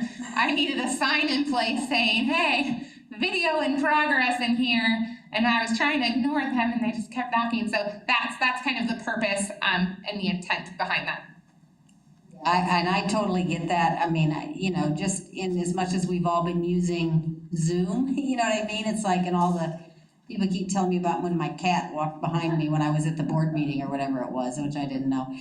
Just as an FYI, I've been texting back with someone in IT to try to get some of the Google Meets answers. And a couple things. It says that you can set it, like we can do like a district type setting that no recording can be done from the student side. And they said there is a way to do something with the teacher has a password for the class somehow, and you would control so other people couldn't get in. I asked about, because you guys keep saying data, and I don't know what you're talking about, so that's what I was like, what data are they talking about? There is no automatic recording, there is no, so I don't know what what storage though? Because we're not recording the lessons, so, and it doesn't automatically record, so that's what I was getting clarification on. He's like, no, we don't, there's no automatic recording. Is that where you're going? Somebody want to address that, Kevin? Oh, sorry, I kind of had her hand up too, but I'm gonna. So one of the features in Zoom that we found interesting was the chat. And I'm gonna just tell you, at Royal Palm, we didn't get heavily invested in Google Classroom and SharePoint and those things. So I don't have a lot of experience using it. But in the Zoom platform, there was a chat feature. And in the chat feature, there was a way for me to privately message Kerr that the person running the Zoom meeting wouldn't see, unless they printed up a transcript of the chat, and then it would be there. So one of the things around data and stuff like that that I just triggered in my mind again was, let's say I'm cyberbullying Kerr, which I'm gonna tell you will happen and probably did happen, except for I'm doing it in the private chat. and the teacher isn't aware of it, and, you know, Kerr's parent calls the school and says, you know, Kevin's saying nasty stuff about Kerr, and all of a sudden somebody runs the chat transcript and there it is. You know, what's the deal behind, you know, that kind of safety feature? Because in my opinion, I think chat should be disabled. There is no private chat feature in Google Meets. Okay. Anything else? Any other option, Kerr? She's coming, Heather's going over there. Double mic'd. Can we go back to the may and shall thing a second ago? I just don't know where it is on the option. Will, do you remember where that was? Oh, which one? Can you read it? Students that record a teacher without their knowledge or permission may be subject to discipline according to the Code of Conduct for Students. There's some conversation on our team about adding something along the lines of district procedures shall be followed when disciplining students, to put that shall in there. I know what he's saying, I'll get that. Okay. And I'm sorry, Donna, and I guess I was the one that made the option about the data being stored. If the data's not stored, then the training should be really easy. Just tell people data's not stored anywhere.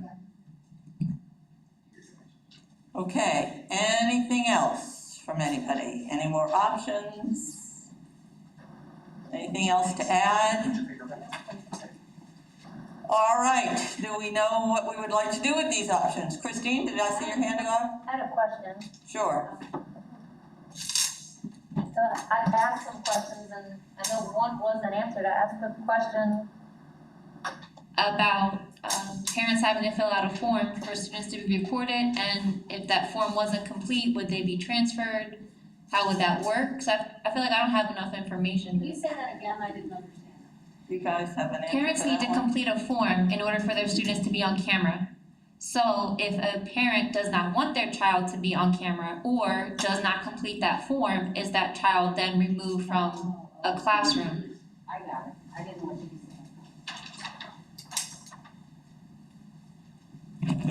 That's the media release form. So if somebody, you know, if they take their picture and they try to publish it, that's the form you're talking about, as opposed to, because no one's taking pictures of the children in Lee Home Connect, and then certainly not being published because we're not recording any of it. Is that the document you're talking about, the media release? That's what I'm talking about, but we also have to have that form completed if they're going to be on any kind of video. So Correct. If it's gonna be Published. So they don't need it if it's not gonna be published. We collect those as part of the back to school. Every year they collect that form and we keep it on file. And I don't know if Christine is here, if you know the form, if you want to talk a little bit about it. Christy, you want to clarify some, and then I had a bunch of hands go up over there. Yeah, I'm not doing it. No.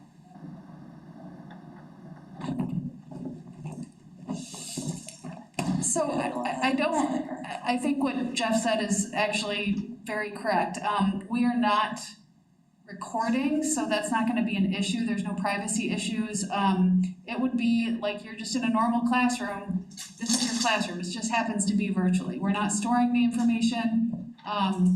We're not distributing it anywhere, so you really don't have the FERPA implications. It's when you start releasing the information that you have issues. So this is just a live classroom.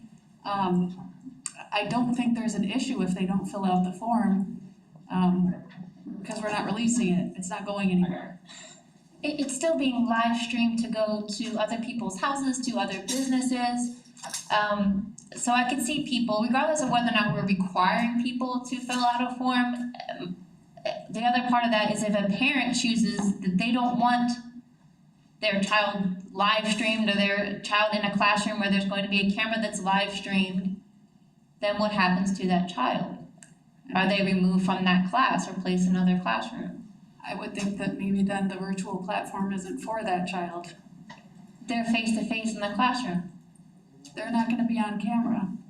They're in a classroom that's being live streamed. I'm trying to help.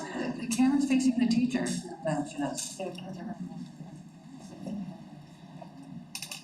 I just want to try and help clarify her point because I've had a few conversations with some other teachers in some similar situations. So when we talk about some of our singleton classrooms, specifically our ESE population, so if you are a singleton K through 2 life skills teacher on campus and you have 10 students in your classroom, half of them could essentially do Home Connect, and then half of them would be face-to-face. So, and the same thing with some of our island schools, but specifically in that ESE population where, yes, you're gonna have to have that camera facing the teacher, but if I'm here and my students need assistance over there, there's a potential that they have to handle that situation. So I think that's where am I helping you? I mean, I guess I just. I just want to clarify that, I mean, the expectation, I hope I'm not wrong here, is that the camera is on the teacher, and you may be off camera at some point because you're going to have to walk over and help that student. The expectation isn't that you turn the camera and have it follow you because you're going to go help that student. You are correct, Dr. There should not be any situation where if the kids are in your classroom, that they are on the camera, ever. That's the expectation. Now, you're gonna say, well, okay, Angela, but what if they run up to me or something? And we get that that's gonna happen, but I mean, I don't know how we can account for that, I guess. Okay, I saw Kevin. This is something else that came to mind related to the whole students being on the camera and, being for the teacher to see. Sometimes students engage in inappropriate behavior. We know it's all very rare and nobody ever sees it, but sometimes students engage in inappropriate behavior. So I know in the fourth quarter, there were instances of students engaging in inappropriate behavior or dress on the Zoom meeting. So what is the teacher's remedy if a student engages in inappropriate behavior during the Google Meets or Google Hangouts classroom? Do they fill out a referral? Do they fill out an infraction report? How do they document that behavior? And then how do we make sure that students, students are still allowed access as well? So I guess those are some kind of nuts and bolts questions that are out there too. Okay, Angela?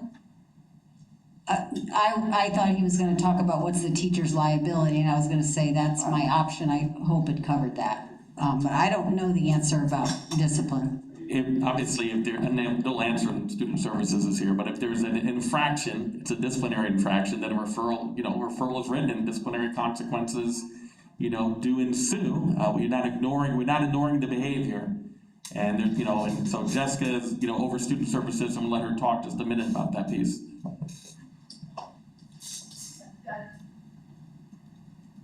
That's correct. So we've provided some guidance when we went through distance learning about some measures that teachers could take when they're instructing virtually, and those would be in place, but you would still follow the code of conduct in the same manner, and principals would still be involved, and there would still be disciplinary measures even though a student is home. So might it look a little different? Yes, but just because you're working on Home Connect doesn't mean that there's no consequences for infractions that are part of the code of conduct. Just wanted to speak briefly to the ESE classroom piece. So we recognize that, and once we see who has requested Home Connect, even across the zone, that will give us a better picture of what that will look like so that we can make some decisions about that population and how to best serve those students.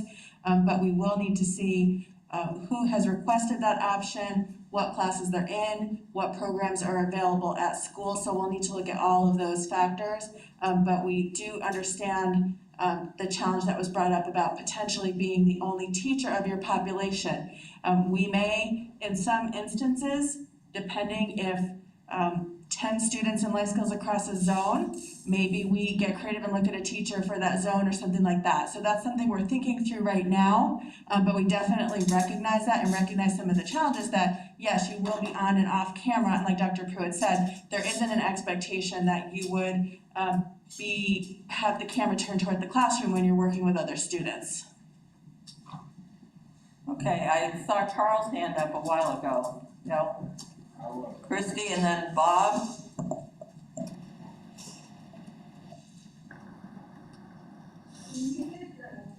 I always turn it off.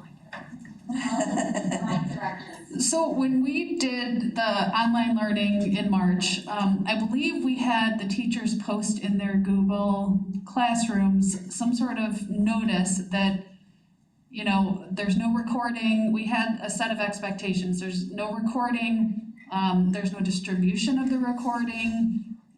The student code of conduct will be followed. We can put some sort of disclaimer in all of our classrooms to that effect, of what our expectations are surrounding the video platform. So, and it's not gonna, we would let them know it wouldn't be stored either, so technically not a student record. Okay, Bob? Thank you, Christy.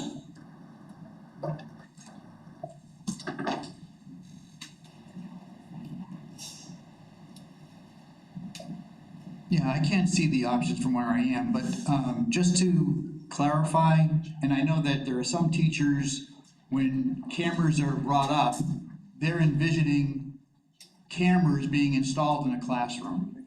And I'm just wondering if we can somehow put into the verbiage of our option, because I don't know what it says. Does it say the word just camera? Or does it say computer/camera? Video. Can we somehow get it in there, since it's gonna be from the teacher's computer? They're envisioning a camera being installed in the classroom and they're gonna be videotaped. And is there a way somehow that we can ease their minds by saying computer/camera or video camera/computer?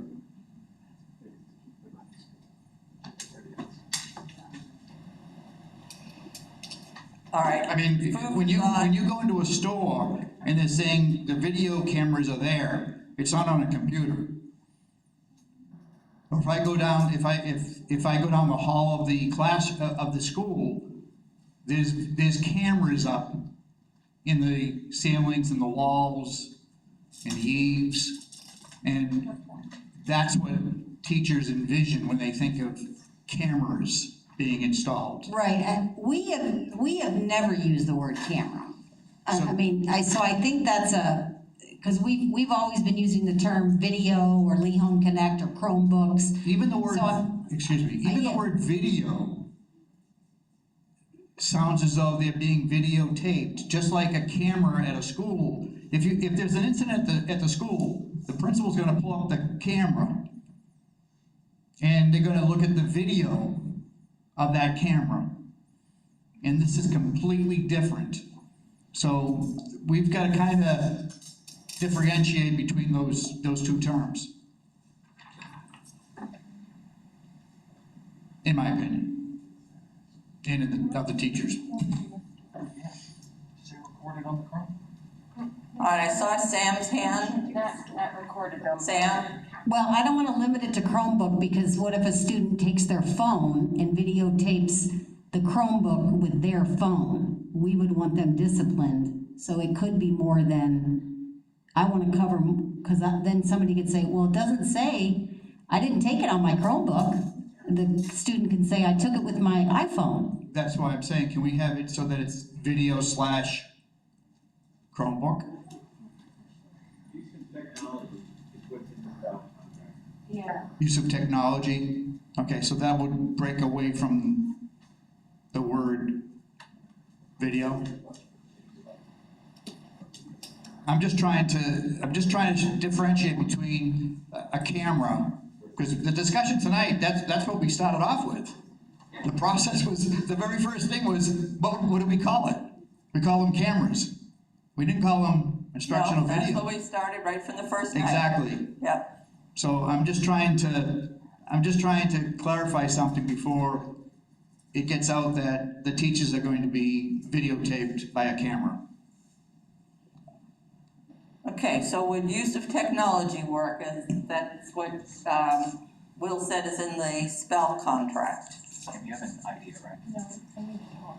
And I had Sam was next on my list to speak.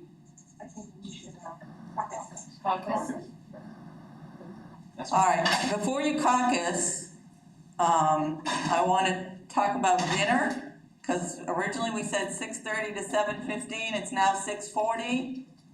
And I don't think everybody knows what was said earlier, that we're going to break at 7. And I guess we can decide at 7 how long we're gonna take? Does that work? Okay, how long of a, I even hate to ask this question. How long do you need your caucus? 2 minutes, Donna. No. 2 minutes, all right, Kurt. Let's go 10? I only need 2 minutes. 10 minutes. 10 minutes, got it.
I know.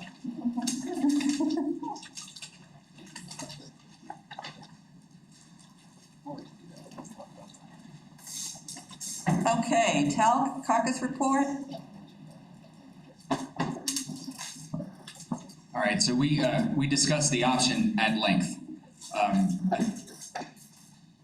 The big concern is the C word, the word cameras.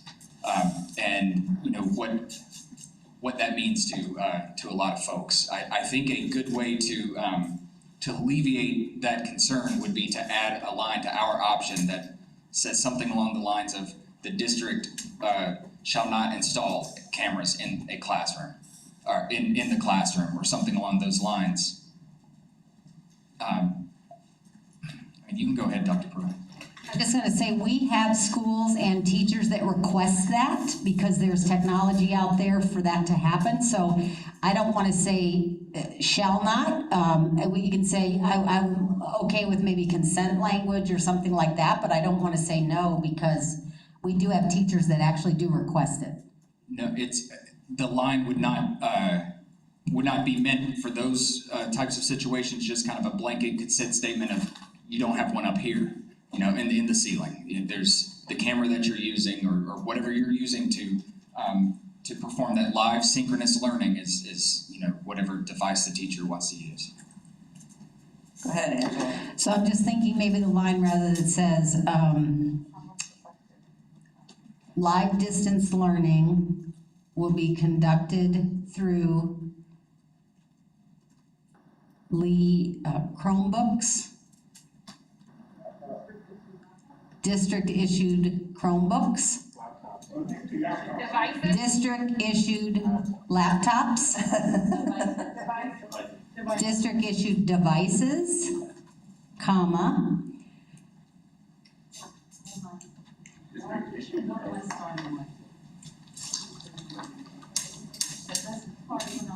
yes.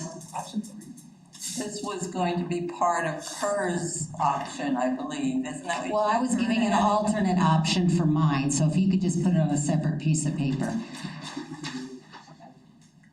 Live distance learning will be conducted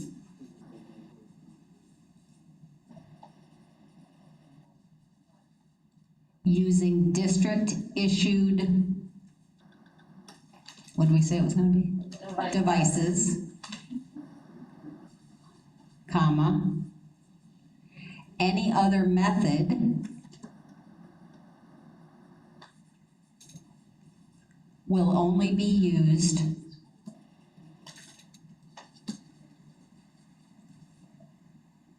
with mutual agreement between the teacher and administration. How does that seem? Kevin? How about shall not be installed without the consent of, or at the request of? I don't want a situation where a teacher is afraid to say no and we get mutual consent. Say what you said again. So either at the request of the teacher. The method will only be used at the request of the teacher, Right. Period. Period, or, well, yeah, it is, right? Is that okay? Kerr's gonna come around and look, but I just have an aside while I've got this. I took a quick survey of my team, and none of my team remember getting any guidelines on how to deal with inappropriate behavior in the fourth quarter, so I'm not sure where the miscommunication was, but none of them remember receiving anything about like what to do when a kid. Okay, can we, Yeah, I just, while I've got it, so at the request of the team, so the Let me read the whole live thing. distance learning, so we're not talking about, if there's PD cameras already in there, that's not for live distance learning. If there's cameras in the gymnasium, they're already there, so we're not talking about those. We're talking for the live distance learning will be conducted using district-issued devices. Any other method will only be used at the request of the teacher, period. I think method is the problem for me. District issues devices, any other method, any other device. You see what I'm saying? I'm okay with whatever you. I mean, I'm just thinking out loud, so. Because really, we're talking about an additional thing in the classroom other than the district-issued laptop. Got it. So, let's see, live distance.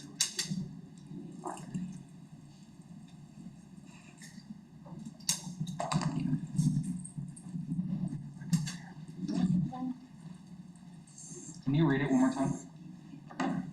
Try my best. Live distance learning will be conducted using district-issued devices. Any other device will only be used at the request of the teacher.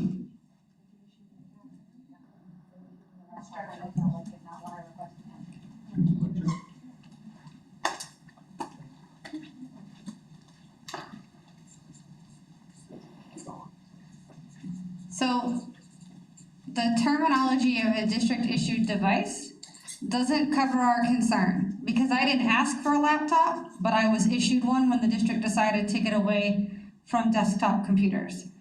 So I feel like if that's why I want to look and see. That's why I just want to.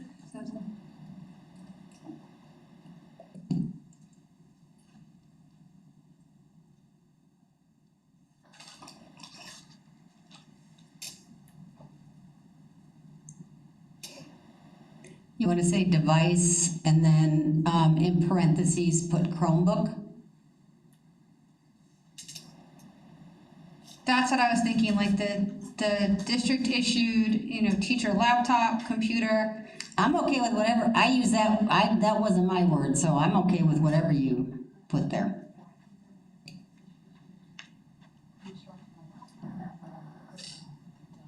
Yeah, I think I'm okay with putting the example after devices in parentheses, but I don't know if I want to say Chromebook, because does everybody get a Chromebook? And somebody will say, well, I got an HP instead of a Chromebook, and, I'm not. Laptop? Yeah, I think In laptop is the parentheses? appropriate thing there. Okay.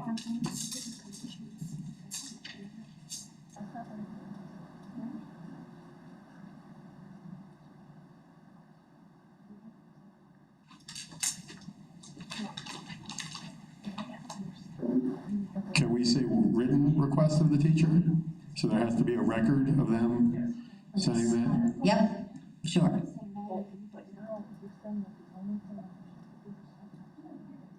And can be removed at the teacher's request.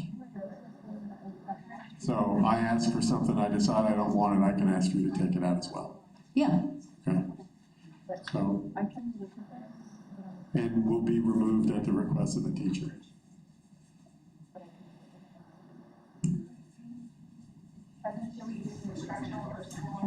Yeah, do we want to use instructional personnel instead of teacher? Probably, right? She's right. Yeah. That's what we decided Okay. last Yeah. night, I think. And remember, we're gonna give, we're here for intent, so things like that, when Will does all his magic, we will make sure that the words are what we said the words were gonna be. And, because remember, just because we don't get it exactly right here is. Right, we don't have to wordsmith here. Yeah. Can you add written to the removal, please? Thank you. Angela? I'd like a straw design of option 1, parts 1, 2, 3, and option 2 in totality.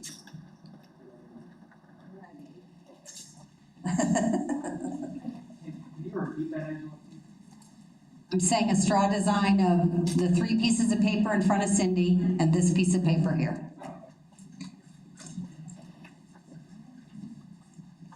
And the one does that include what Cindy just wrote? Yeah, because I put up there, that's option 1, part 3, so. Okay. So remember that includes that as well. You guys want to come up and see, just to be sure, or are you okay?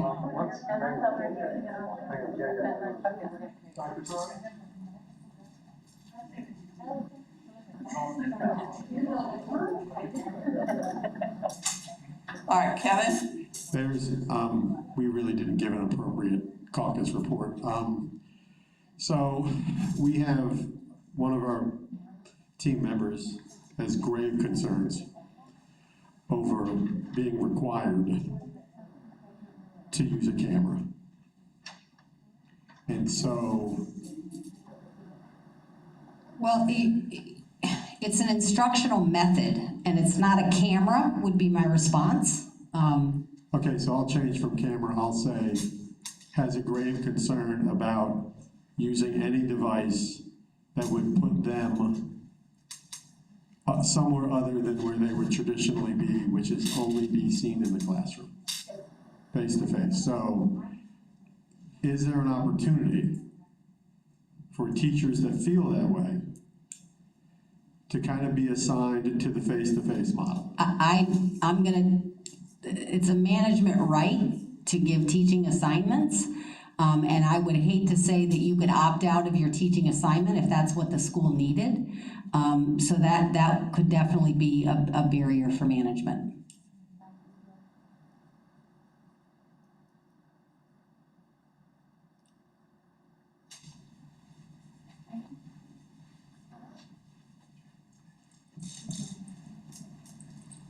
So, does anybody behind me have any questions, or am I still? So, I think before we vote on the option, I think it might be best to do the dinner caucus.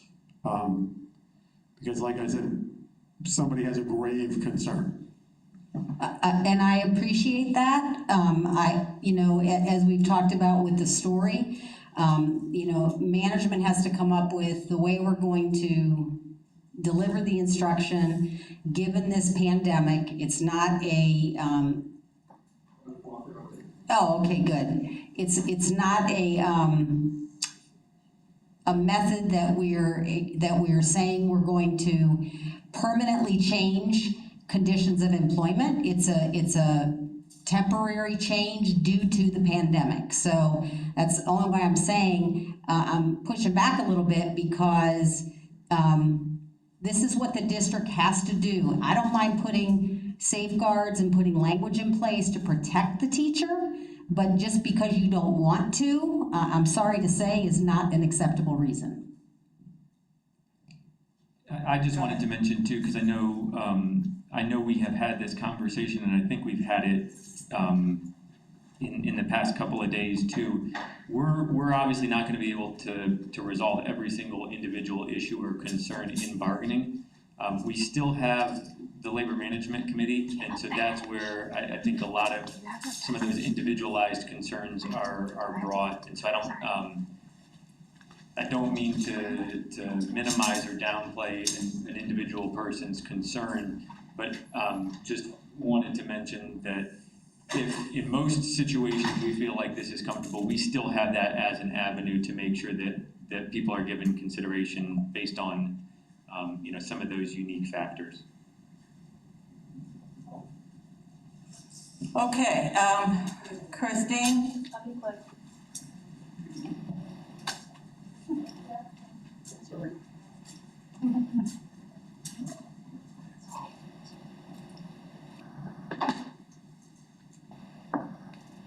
I'm not comfortable with the options as they are. I'm not comfortable with being forced to have the cameras in the classroom, but I know that we have people here to resolve some other issues.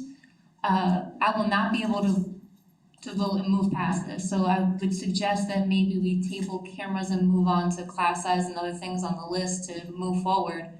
But I cannot, on behalf of other teachers, other ESE teachers, say that I'm comfortable with this. I said before, I'll leave before my rights that I feel are violated in that way. If there were something to happen on camera, I do not believe that I'm protected.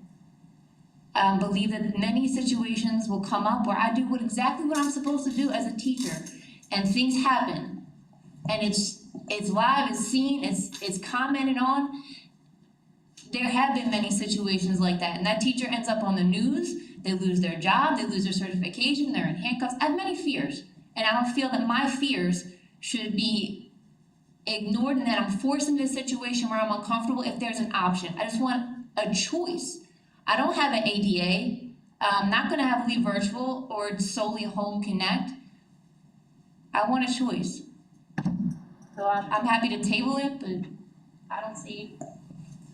I have Carl and then Angela. Sorry. I just developed a huge elephant because I've been doing interest-based bargaining since the beginning for, I guess it's almost been about 20 years now.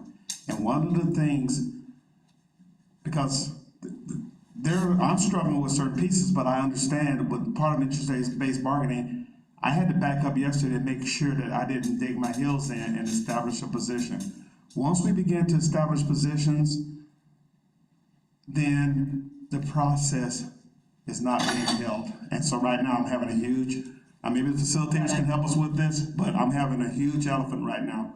Got it. And I want to agree to this, yeah, I definitely do, because this, I'm struggling as well, because it's your individual stance and what we're supposed to be doing, and I know you say there's other teachers, but the method of instruction is what it is. We're in a pandemic, and that is the way we're gonna be delivering instruction. And so what we do here is to figure out, okay, we know this is what we're doing, so how do we put in safeguards for teachers? How do we make it appropriate for teachers? What do we need to do to the best of the ability to make it work? But for you to say, I need a choice, that's not manageable, and that's one of our interests. If I have every teacher in the building that says, I don't wanna do it, then who teaches the children? So, and it may come down to that you have to make an individual choice, whether or not you can work under those conditions, but it can't hold up this interest-based process. And part of this interest-based process is that we police ourselves as well, which we are doing at this point. I think it may be a good idea that we take that dinner break and discuss it over dinner. And 20 minutes? 30, just till 1:45. 1:45? I want to do 15 minutes, and we can eat while we're in here if we can, if that's possible. Compromise and say 20? 20, yeah, we'll do 20. 20? Okay, 20 minutes. So back here at 7:35.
Just call for it. Yeah.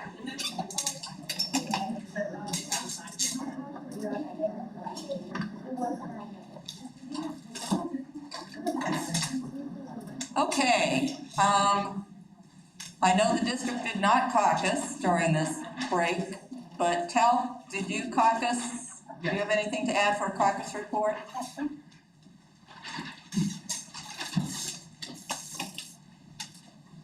We discussed the option at length.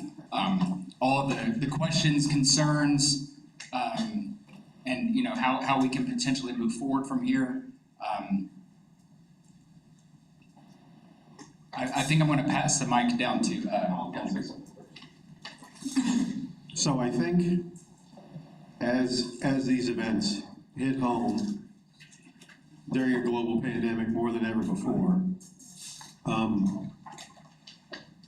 just as each one of you represents a constituency group, and we all try to not personalize it and not say us, like, you know, Carl, you're high school principals, Rachel, you're middle school principals, you know, there are different groups that you represent. And so, Carl, you had said you had been speaking to other high school principals, which is only natural because that's the group you represent. And so the same thing exists on my team, you know, other than me and Kerr, everybody is a particular demographic. And so I think the impression that anybody is speaking for themselves is not necessarily appropriate. But the fact that where we're at in a global pandemic and how much this is hitting everybody personally, I think sometimes that's reflected in what we say. And so, you know, when we talk about kindergarten teachers, we talk Anna, not necessarily Anna in particular, but Anna as the representative of kindergarten teachers who she has been speaking to quite frequently, right? Sheena is the social worker, really, she represents the itinerants, so she has been speaking to them as well. So, I think the global pandemic has maybe, I don't want to say blurred, but has maybe just caused people to re-examine their status as a representative for their group, their constituency group. And so, you know, the fierce advocacy that seems to be, I'm negotiating for me, is really, I've actually really been talking to my people, and it's coming through me as a conduit, and because it's also personal and also real, and the consequences are so, like, real. This is not a theoretical thing, you know, like we had talked about before, the poor student that died, and the 9-year-old, and then there was a 19-year-old custodian who died, I think, in Pasco County. And so, you know, these are real, and this is a real thing. So I think it's important to remember, even though we say Anna or say, you know, me, in reality, we're speaking on behalf of our constituency group. And so we did have an at-length discussion about the options and kind of the situation we're in. And so I think it's important to understand that we've agreed that consequences will happen when somebody records you, right? However, in today's day and age, if somebody records you, that will be 17 times around the world before we get to a situation where the student who may have recorded you faces any consequences. And oftentimes, the members of TALC feel as though the employee discipline process, and we're trying to work on this and fix this, they get the perception that they're guilty until proven innocent, that they're walking in as if they had done something wrong, and they have to defend and then prove their innocence, as opposed to walking in with a fair or neutral or assumption of innocence, and then have to be proven to have done something. And so, I think, you know, again, I kind of started my conversation tonight around the polarizing part of this and the stuff that had been happening with some of my bargaining team members in Kerr. You know, I think people are very, like, are very, I don't want to say amped up, but are very aware and sensitive and, you know, and feel a certain way, sometimes based on things that have nothing to do with anything else. And so again, you know, I think, you know, all of us, except for Kerr and I, you know, represent a different demographic, a different constituency group. And that's really the best way to do it, because I say it all the time, I'm smart enough to know I'm not the smartest guy in the room, but I'm also smart enough to know that if I need to know what a social worker works, I don't make the assumption, I ask Sheena, because Sheena knows, because she is one. And so I think part of what happened before the break was the assumption that somebody was communicating based on personal only stuff, when in reality, I think it was kind of the views of people who are in her constituency group. Because I'm telling you, I've had a couple of text messages from people who are in her constituency group as well. And you know, I think when we look at the Lee Home Connect model, it's great to say Lee Home Connect, but I've said it here the other night, when you talk about the fringes, and by the fringes, I mean, you know, on one hand, you've got the AP, IB, Cambridge students, right? And on the other side of the spectrum, you have the students who need a bunch of support and who need a bunch of staff interaction and staff support to learn things. And so Lee Home Connect seems to be pretty good for the middle, but not necessarily the groups on either side of the spectrum. And so, you know, and then the idea of a mixed class, because again, the self-contained ESE classrooms, and even though Jessica has said, you know, we'll look at the opportunity to create like a zone-wide kind of group, and then a Home Connect group and a zone-wide in-person group. But, you know, Christina will tell you there's only 2 of her classrooms in her zone. So like, what are the odds? Those parents we're gonna be able to have the parents select so we can exclusively make a Home Connect group and an in-person group. And so I think a lot of this comes down to providing appropriate support, you know, to see exactly what the people for whom Lee Home Connect would be more of a struggle to deal with. I mean, everybody's gonna need extra support, but there are places, you know, where people are gonna need an incredible amount of support in order to do the job they've been hired to do, because everybody that works for the school district, and I will presume to speak for everybody on the other side of the table, everybody who works for the school district wants to do the absolute best job they're capable of doing. And so some of the angst around Lee Home Connect, I believe, is also related to, I don't think I'm gonna be able to be as good as I could be. And so what's the support there, and what are the remedies there to provide the support to ensure that people are able to be successful? Because I mentioned it last night, and we'll probably get to it, there's been no relief on the pacing guides. So what we were expected to cover in the first quarter last year, when we were face to face and everything is normal, according to the learning and leadership meetings, is going to be exactly the same amount of stuff we're going to be expected to cover in the first quarter now. And so I see Angela has my hand, and she's probably going to tell me to be quiet or tell me I have something wrong, and I hope there's been change to the pacing guide. So I'm just going to stop there, all right? Thank you, Kevin. Go ahead, Angela. I'm happy to discuss the pacing guide, but this is the issue at hand right now, so I would like to test my straw design. Okay, we've had a request to test the straw design,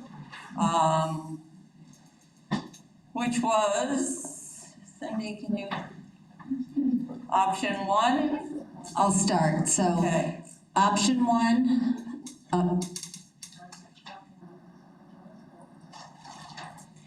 in no circumstances will the use of technology recordings of instructional staff be made or used as part of an evaluation without advance knowledge and written consent of the union and the employee. When disciplinary action is being considered, recommended action will be based on the totality of the evidence rather than the recordings made by use of technology in isolation. Students that record a teacher without their knowledge or permission will be dealt with according to the Code of Conduct for Students. The district will provide legal assistance to any employee if a parent brings forth a charge or civil suit over lessons, materials, and/or discussions that arise from Lee Home Connect. Employees shall not be disciplined or held responsible for damage to district equipment, functionality of technology or its connectivity, or if connectivity is interrupted, or otherwise insufficient to facilitate distance learning, privacy issues, oversight of children at home, or improper use of technology by parents or students. It is understood that employees who will be providing distance learning from their school or home environment may have inadvertent lesson interruptions or distractions such as background noise or conversations with others in the room. Live distance learning will be conducted using district-issued devices, parens, laptop, and any other device will only be used at the written request of the teacher and will be removed at the written request of the teacher. Teachers must be trained on complying with applicable student and personal privacy, including but not limited to HIPAA, FERPA, prior to the first day of usage of such audio and video devices. I'm going to amend that to say such district-issued devices, parentheses, laptop. Teachers must be trained on proper uses of such equipment, how data is stored, and who has access to data. A sign indicating that classroom has video camera or recording equipment and which states that such cameras are being utilized for instruction must be placed in each classroom. Okay, that's probably two of the longest options we've ever had. I hope everybody got that, and we've had a call to test, so thumbs up if you fully support, to the side if you can live with it, and down if you can't. Remember, if a thumb is down, we're going to ask you why and what we can do to change your opinion. No, you're okay. Can I just ask one question? Sure. About the word camera, the last bit. Oh, I thought we took the cameras out of it. That was Kerr's wording, so we can change that to, yeah, such devices, district-issued devices, parens, laptop, and paren. Okay, that's okay, Bob? Okay.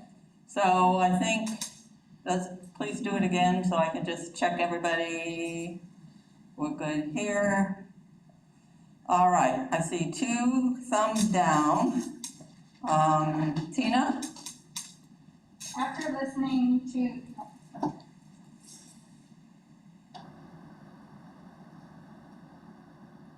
listening to the concerns that Christina brought up and thinking about the members that I have in my building or the teachers I have in my building, I know that they would have the same concerns, and I know that they would want me to stand up for them. So I'm disagreeing with the options at this point. Okay, thank you. And Christine, and then we'll move on to next step. First, I just want to say that it was not my intention to go out of the process or to cause an elephant. I simply understood that we had specialists here that could provide us information, and I wanted to get as much of that information for the issues that we had while they were here tonight. Again, wasn't my intention to go out of the process. But I do believe through our discussion, Kerr had some language that he talked about that might make some things sway one way or another. So, okay, that's the next step of the process. What can we do to get your thumbs, Christine and Tina, to the side, at least to the side that you can live with these options? So Kerr, go right ahead. Based on what Kevin said, I'm wondering if we could adapt some sort of language like we have in 5.05 around support and assistance. You know, someone that's in this, an employee that's in one of these specialized groups, if we could have some sort of process, perhaps through TALC labor management, to address, you know, a condition in which more support might be needed, you know, because it is these fringe groups or these specialized areas where this will be the concern. And, I mean, we already have some sort of language in the contract that talks about if there's a change in, grade level or course, in this case, an assignment, that that the principal considers that request and provides some sort of recommendations and additional support. I think if we had a process that came to TALC labor management, that would help address the concern. Okay, anything else? Okay, Angela's just reading the language, so go ahead. So I think, and I only have the perspective of Royal Palm, except for, a little bit of time when I subbed at Tice and stuff like that, which was great too. So I think when we're talking about especially the self-contained ESE teachers, at Royal Palm, it was cool because we were all in the same boat. So, all of us had the same classrooms and all of us, had the same expectation, but oftentimes when you're in a regular school setting, the administration and things, they kind of look at you as the expert. So, if you're having a classroom problem, you're the ESE expert, you kind of handle it. And so that sometimes leaves ESE teachers, especially of self-contained kids, kind of feeling isolated and alone as experts. And I think some of the angst here may also be related to that. And so I think the assistance and support idea is to, during this time of COVID, think about what more assistance and support can be given to those teachers who teach, life skills, self-contained, because, there's very little work she's gonna be able to do, and life skills teachers are gonna be able to do. Turning off cameras and saying, read the story, or saying, look at the worksheet, here's what I need you to do. Life skills kids need more support in order to finish those tasks.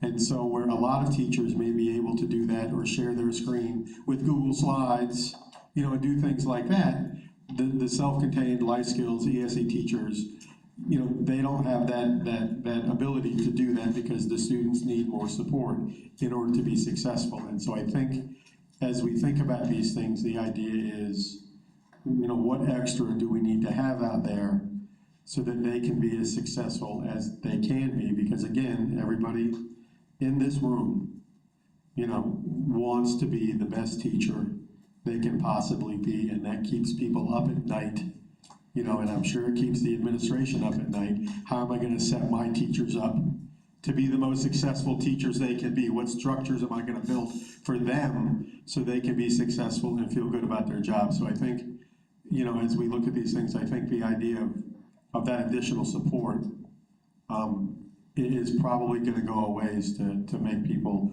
a little more comfortable, with the idea of opening up access to their classroom beyond what's been traditional and typical. Okay, I saw Will's hand up. Angela, can I borrow the mic? Thank you.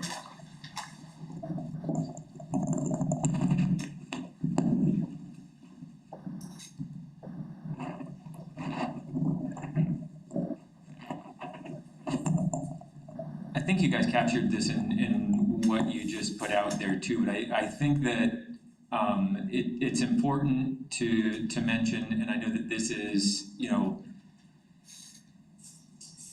sometimes something that's helpful, when we're working through some of these issues in labor management, and and we've experienced a number of them over the years.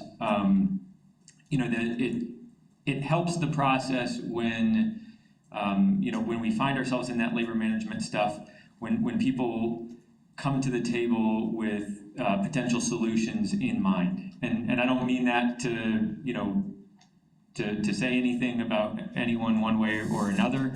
I just say that I hope that will continue to be the way that we work through those, because I think, like you guys said, there's certain people,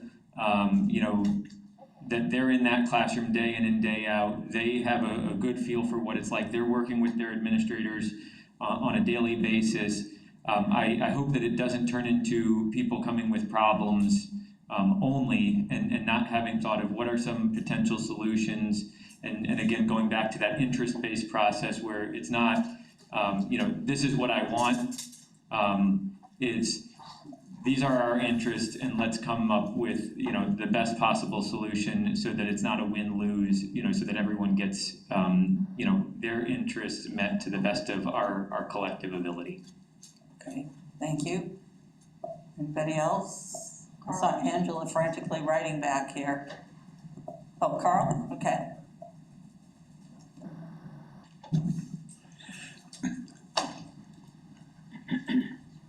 I just need to say a couple things, because since I had the elephant, and my elephant still hasn't gone completely yet. And that is that at the beginning of the session, I talked about the fact that I represented not just officially I'm listed as the high school principal rep, but I was representing teachers, I was representing kids, and the entire thing. So I wanted to make sure, and I made sure that after yesterday, I kind of tried to reflect, because each day I try to get better. Now, and what I want to make clear is this. I recognize, I think we all recognize, this is something we've never done before. We will never in here be prepared for every single contingency. Even if this was a regular school year and COVID hadn't happened, there would be issues and scenarios. Things, I've been doing it 35 years, and each month something happens that I've never seen before. The only thing we can really do well is try to put together pieces so we can have a structure. And what Kevin spoke about earlier, about the piece, the reason that, and you've heard me say this for 3 nights, principals want to take care of their teachers. So when I hear the things about extra support, we're frustrated because we want to be able to get answers so we can set up those structures. I was meeting with my team today, trying to anticipate the structures that I can set up to help support my teachers. But when we, check this out, when we go around and kind of go through, we're not going to solve every single issue. I think that's the story is part of, so everyone's story is heard, so those things are acknowledged, those things are, you know, kept in mind. I listened to stories, I was taking notes. I stopped taking notes after last night because we were getting too much into the weeds. You know, and I know it's important to acknowledge everything, but we have to be able to make decisions so that we can work. Because I have some of my teachers calling me, and I want to be able to give them answers and work with them, but we have to do a better job of using the process. So like when someone says we still didn't, that's why my elephant kept on, because when you're the person that puts your thumb down, you should be the person that offers the solution of what it takes for you to move. So I'm still concerned about us with the process.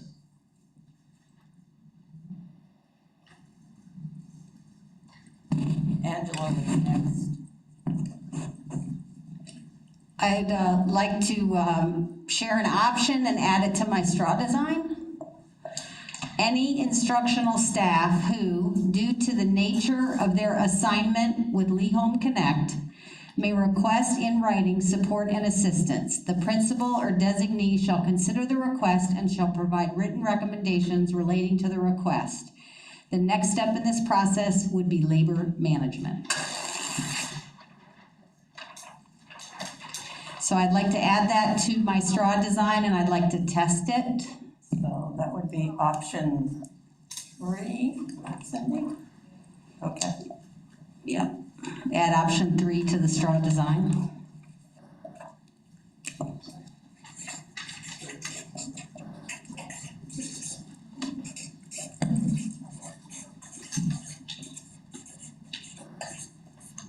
Okay. Did everybody understand that? Was clear for everybody? I know sometimes, you know, unless we actually visually see it. So we have a request to test all the options in front of you. And can I see thumbs up, sideways, down? All right, it looks as if we've got it. Thank you, everybody.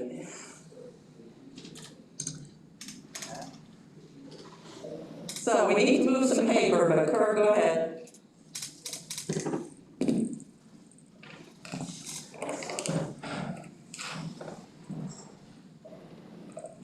sorry, I'm choosing my words carefully because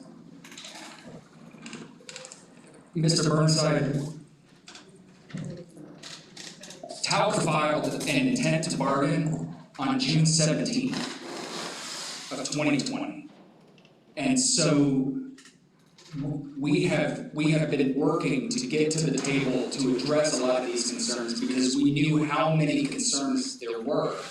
And so I think part of the frustration that you all are experiencing from our side is that it's now in the 11th hour and we're at the table for 15 hours trying to, crank all of this out. When you saw the laundry list of questions that we had to start with, and I will concede that not every issue that we brought up to start with was a mandatory subject of bargaining. However, if it affects working conditions, we have the constitutional right to negotiate the impact of those working conditions. And so that's why we're here. We highly respect this process. And we needed more time than 3 days, to crank this out. I mean, And with all due respect to her, we couldn't bargain then because we didn't have the answers. We couldn't bargain because then the governor came out and said, this is what you will do, and it changed everything. As soon as we knew what the governor said, and we had our parameters, that's when we said, let's bargain. So it isn't that the district drug their heels either. So I don't like the inference that that's the case, because that isn't it at all. As soon as we had even anything that we could present to you, that's when we said to you, let's go, let's get to the table. Because everybody acknowledges, again, this is a very stressful process. There's a lot of things that have to be decided. And again, I'm trying to push it, not for the district, but so we can provide the time for the people to make decisions that they need to make. So it's, I just want to say that. Will had something more to that. That's all right.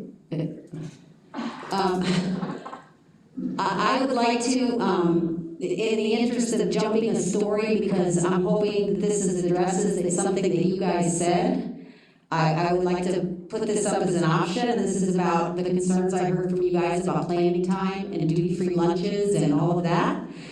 In this option, it says that the principals will determine schedules and assignments for their campuses that do not infringe on contractually protected times. In the event a need arises to alter contractually protected times, the district will consult with TALC before any decision or offer to an employee or group of employees is made.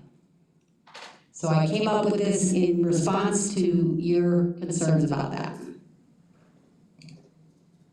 I think Angela's right. We've covered as much story and covered every single one of these topics, so. Jill?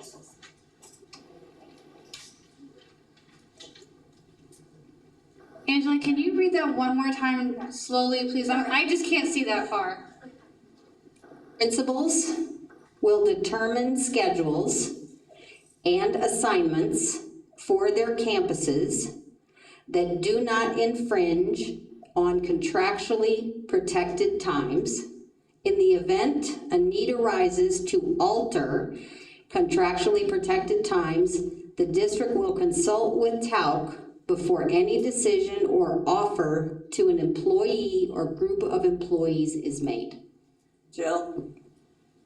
So for clarification, when you say consult with TALC, do you mean that the principal will contact labor management or Kevin Kerr, or do you mean they will use like a leadership team that's part of the contractual participatory decision group within their school and their lead TALC rep would be involved? I just want to I intentionally left it open so that you could either use the TALC rep at the school or you could go directly to labor management, because I know it's different at different schools, so that's why I intentionally left it like that. Kevin? Does consult mean you're just gonna tell us you're gonna do it and then do it? Because that's consulting. Like, I'm just gonna tell you, I'm gonna consult with you and tell you. Or does consult mean we're gonna work the process out about having to do it? Because honestly, in the contract, there's already a process by which things can be modified. that are in certain articles of the contract, and I think here where we're talking about guaranteed times, that's one of those articles, and it's the thing with the exemption, the thing we typically only use to swap out those 2 days at the beginning of the year. The waiver. And so the waiver is already in the contract. So if they need to modify times, which is one of the things, the waiver is there. It takes 80% of the staff to agree. If the staff don't agree, the waiver doesn't happen.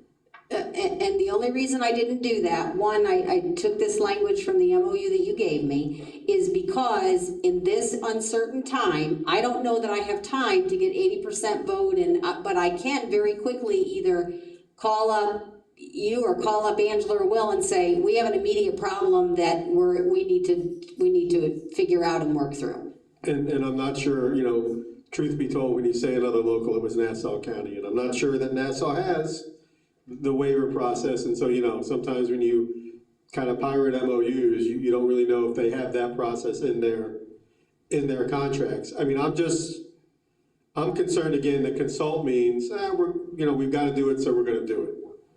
And I don't know what, I can't foresee the immediate need. Like, I'm gonna say this right now. The first week of school in any normal school year is really a feeling out process, right? And a really figuring out exactly how long does parent pickup take and exactly all this stuff. So the first week and a half of school, people are sorting stuff out. And so during COVID, I would imagine, when we go back, the first week of school is gonna be even worse than a normal first week of school.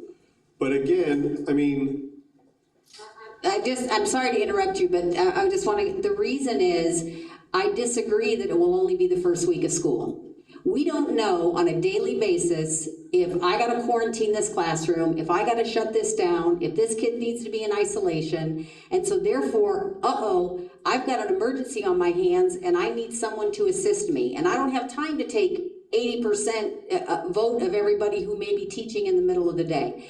In a pandemic, this is not normal circumstances, and I'm trying to be as flexible, but honor what you're saying. It's an emergency situation. That's what we're talking about. I don't know from day to day.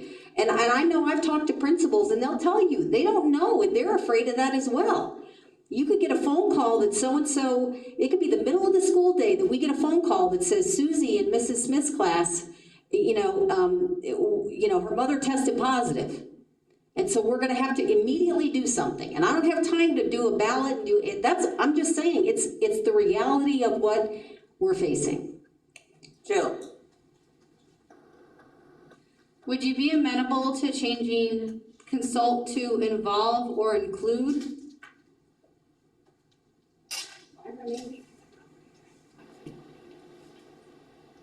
Would you prefer involve or include?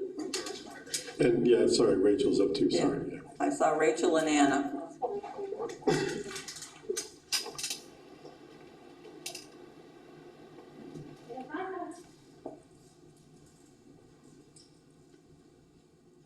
If I have to do any of those things, if I have to ask somebody for help on my campus, I will make sure that when they need help, they get the help that they need, or they need time, that it goes back and it's reciprocal and I do what I need to do for everybody on my campus.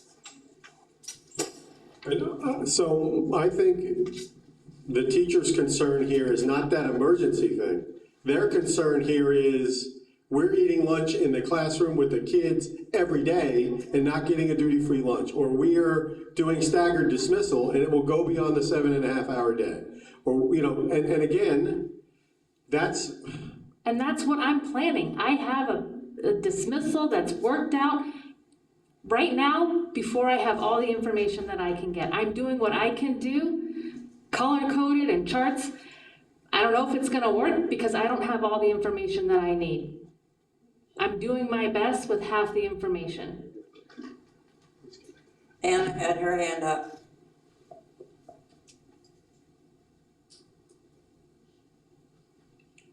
I'm not quite sure if this is the appropriate time, Donna, but is it possible for me to add flexibility to interests? Sure. Thank you. Add anything at any time. Thank you. All right, anybody else on this option? Ben?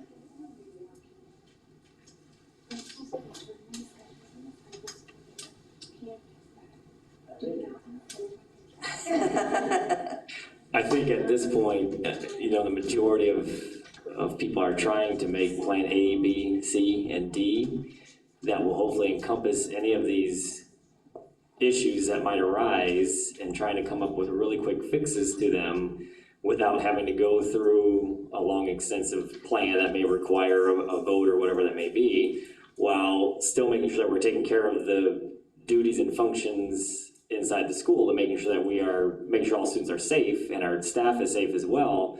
And I think when you think about staff safety, equally as important that if we do have a situation that arises, that we have a plan to accommodate that class or those students quickly so that not only are the students safe, but our staff is safe as well. And so I think we're trying to make some decisions with really, like we said, not all the information we need, but we're making skeleton plans so that when these things do arise, we can really act quickly with the information that we have.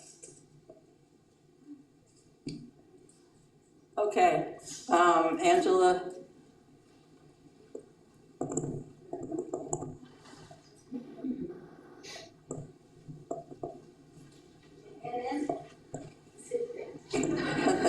And as always, Kevin, I know that you are thinking about the worst case scenario and the administrator that you think is going to take advantage. The one thing you can do very quickly is convene labor management or call me or call Will for us to address it. So I would like to test my option. Can you read it again, please? Jill, did you pick which word you want to include rather than consult or involve? After talking, after speaking with our chief negotiator, he would prefer to say work with. Work with, okay. The district will work with, so here we go. Principals will determine schedules and assignments for their campuses that do not infringe on contractually protected times.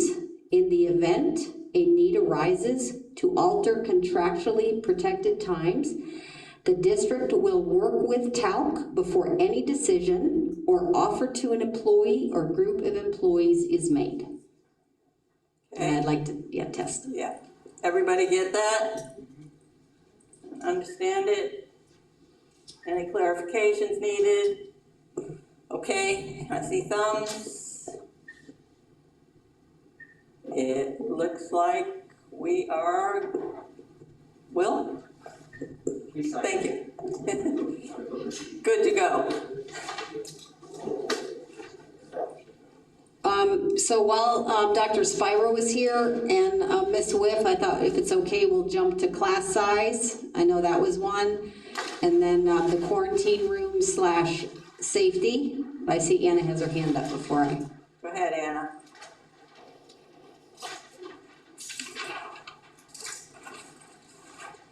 So I'm more than happy to move towards those things, but back a few hours ago when we were initially discussing story with cameras, we veered off to different aspects of Lee Home Connect.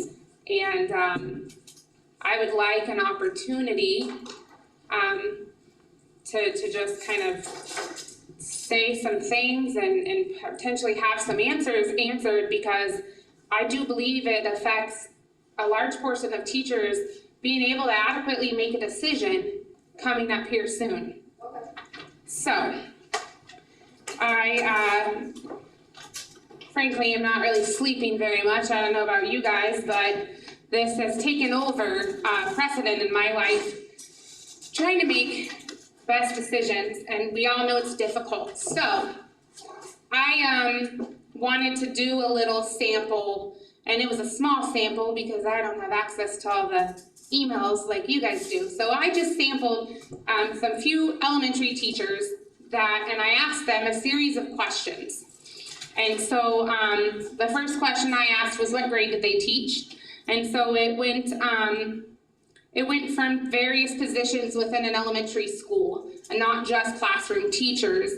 And my intent behind this and where I was going with it was that the Home Connect model looks very different in an elementary school than it does in a middle or a high school. And with that, if you are a middle or a high school teacher and if your period is, let's say, 2 hours long, you're structuring that live instruction and some breakout and some independent work for a section of time, and even if you have that section multiple times, you're still repeating that with different groups of students. And so we have, as elementary teachers, expressed concerns as to what exactly Home Connect looks like from an elementary teacher's standpoint. And already with the changes in our classroom setup, moving from more hands-on, I'm early childhood, so more hands-on play-based learning. The tables are gone, the small group table is gone, the carpet area, rug is gone, it's desks, and we know the provisions in place with social distancing. So my second question to the teachers who entertained me today was, do you feel you have enough information in regards to Lead Home Connect that will allow you to, A, implement it? I surveyed 14 teachers, not myself. Every single one of them said no. My follow-up question was, do you feel you have enough information in regards to Lead Home Connect that will allow you to choose it as your choice? 13 people said no. The one person who did say yes stated that it was because of her health that she did not feel that she could go back face to face. My then follow-up question was, have you watched the district videos explaining Lead Home Connect? Because I want to capture that as well. Every person said yes. Then I asked, if teachers were gonna get an ADA requirement, and depending on if they intended to do that, and then it was, if no, do you fall in a high-risk category as defined by the CDC for either yourself or another caregiver? And so that kind of went different places. And then every other person, except for 4, so 10 of those people said that Home Connect would be their first choice, even without having the information to implement it, and even without comfortably making it as a choice for their safety. 2 teachers felt face-to-face was their option because they had no information about Home Connect, truthfully. And I know that there's a million moving pieces in this, and quite frankly, one question leads another 10 questions. And so I know tonight we have learned about the teacher task force directly related to Lead Home Connect and having teacher input in that. So for me, that is a great opportunity. But when we're already trying to wrap our heads around on what teaching even looks like, then to make a choice of, well, what does Home Connect look like? Am I 6 hours in front of the thing? And how do I have specific concerns around kindergarten students, and I've expressed that to many of the leadership people that I have spoken to, and I have very clearly said, if you need me to jump on a committee or you need some questions, here I am. I will do what I can to make a solution for that. So I don't know if you could, clearly you're not going to be able to answer all my concerns today, but if you could maybe provide us with a timeline of when we will get those answers. I know that there is, I've been told that person in that Home Connect role will have more training, potentially in preschool week, but if you could maybe just speak to that a little bit, to put our elementary teachers' minds onto where their decision is going to fall coming up next week. I would greatly appreciate that on behalf of the many teachers that are seeking to continue to be a highly effective and effective teacher in our district. Okay, Jeff, all yours. Thank you, and Candace, we're going to tag team on this one as well. So I appreciate the questions that you shared, because certainly those are questions that we hear from all levels. And you're right, we don't have all those answers right this very moment as we're building this as we go. A big piece of our teacher task force is to provide that support for teachers. We are working on, just like we do with distance learning, we're working on an I Can checklist for teachers, an I Can checklist for parents, one for students like we did with distance learning. That will be the onboarding piece for our teachers, our parents, and our students. Those will be coming. It's a little early right now still, right? So we're not back yet. So all of those pieces are the pieces we're in the middle of the production of creating.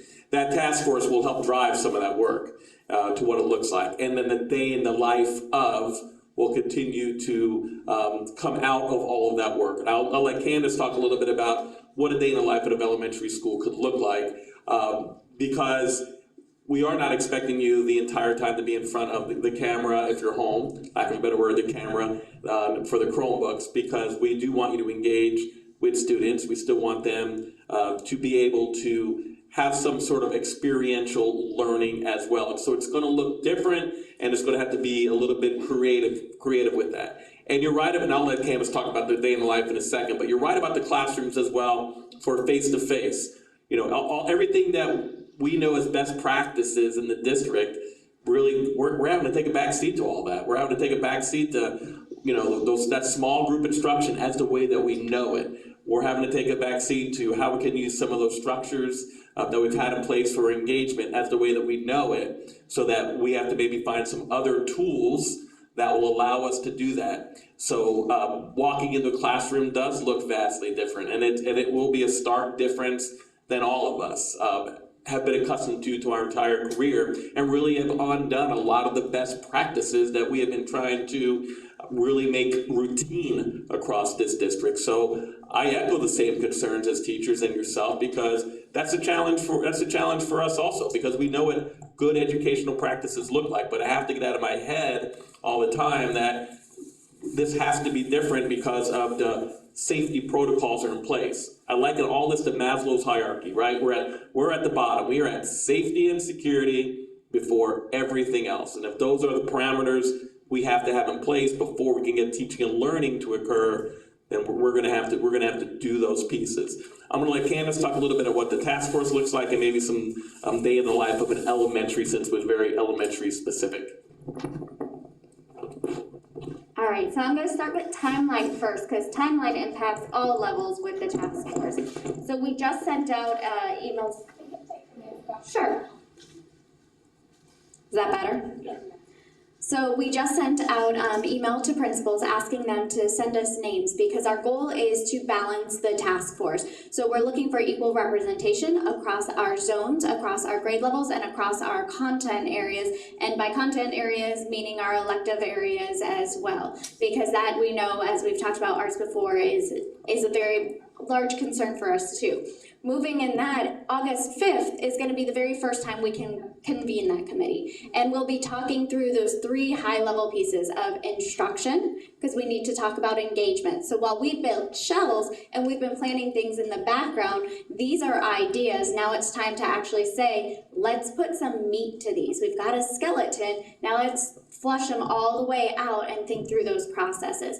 It also goes to the equitability. So we know we still need to provide our services to our students. So how can we continue to do that? How do we shift that instruction? And the third high level is the accountability, and going back to that accountability piece of your student engagement, your expectations. When we start a regular school year as classroom teachers, one of the first things we do is we set our classroom expectations. Well, your classroom expectations for Lee Home Connect looks very different, because your expectations with students are going to be, you're muted when we're talking. How do you unmute? How do you raise your hand? Your camera's on at all times. What are going to become our new signals that we've gotten so used to using in a face-to-face? We are reimagining everything that we've ever done in education. So all of that needs to be laid out. And while we can be brainstorming all of those pieces, as Dr. Pruitt's mentioned many times, we keep pivoting, we keep changing on a dime, so these pieces keep changing. So we're excited that we're finally to the point where we're gonna be engaging teachers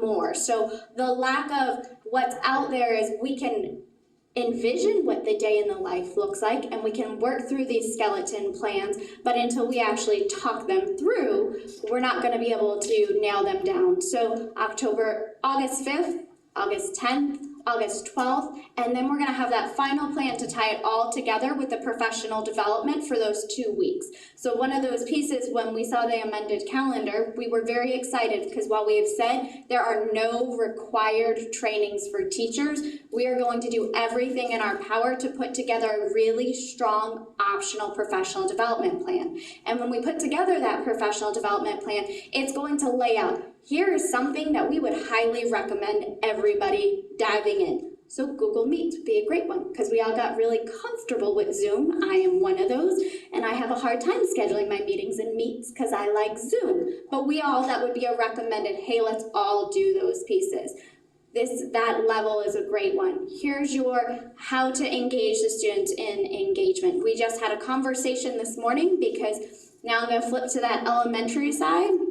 Having taught first grade and Dr. Quisenberry having taught kindergarten, we are primary teachers, and I have a rising kindergartner. So I joked today that on the computer screen when he's there trying to work and he's squirreled all over the place, somebody's gonna say, Vincent, where's your mom? Where's your mom? You gotta come sit back down right now. Those are pieces we have to think through as well. So I know, my child can't sit in front of a screen all day because I can't get him to sit for 10 minutes. So just as we think about K-1 when those kids first come in and they've never been in the building and the structures to sit for 10, 15 minutes, the expectation is not to sit in front of the computer screen because we also know their well-being and health is how do we set timers? So we've gotten really good with using Kagan timers in our classrooms. How do we put timers on our screen so we can engage them all together, but then say, okay, now here's an activity that you can do, and we're gonna set the timer, and it's gonna have a loud sound to it, and you can work, and then we're gonna come back together. But it's thinking through that of what does that really look like? We talk about it, but the day in the life of an elementary teacher will look like it does in the brick and mortar where you're following your similar schedule. We're still wanting to engage in the PLC process. So if my reading block and all of my other kindergarten classes is first thing in the morning from 8 to 9, then it is for my Lee Home Connect. But those activities are gonna look different because breaking into small groups is gonna look very different because you're on a virtual. When my PLC would break for their planning time, as you guys agreed to the language, that's my planning time as well. So the students are going to have an activity from their art, their music, their PE that they will be able to go do independently. And again, our thought process is timers. So we need to work through, and that's where we want the task force to engage back is, does it stay on? What does that look like? How do we get the kids back? Because we're thinking timers, everything is driven there. So a lot of those pieces are still your same day, but chunking it out. It's gonna be a lot more chunks. So we think about if we chunked education now with face-to-face, we're even making those parts smaller, especially down at our K-1, and then it looks different at 4 and 5 as well. So similar to how Dr. Spiro said earlier with all levels, where you would send them off to do an activity, it would be similar to that nature. But some of those pieces is what we're really wanting the task force to engage us with. I just want to follow up and say I appreciate you entertaining this because this is what our teachers have been wanting to hear, that the next steps on it, and so I appreciate you explaining that. I am, unless anybody else has something related to this, I'm ready to move on, so that way I can ensure my friends that have been reaching out to me, and quite frankly, people I don't even know. It's someone new every day. I joke about it, but I'm serious, and so that gives us a piece that I can help reassure them that something is in the works. Okay, Kevin.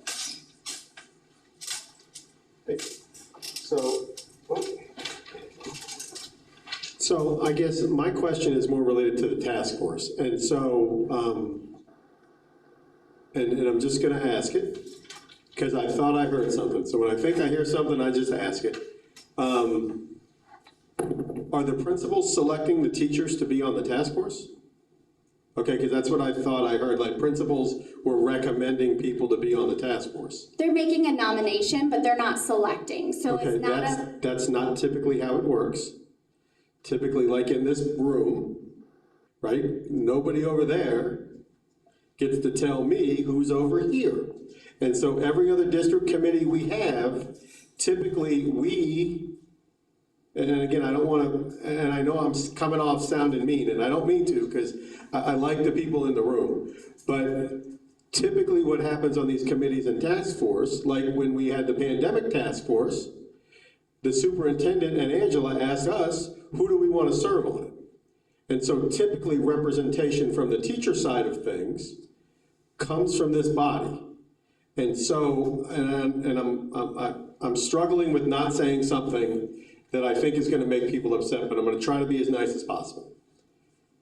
The reason this committee works, the reason bargaining, the reason calendar committee works, the reason all the committees we have, the evaluation committee, all the committees we have, the reason they work is because the people in the committee are in the spots that deal with it. So the evaluation committee has people on it who will be governed by the evaluations.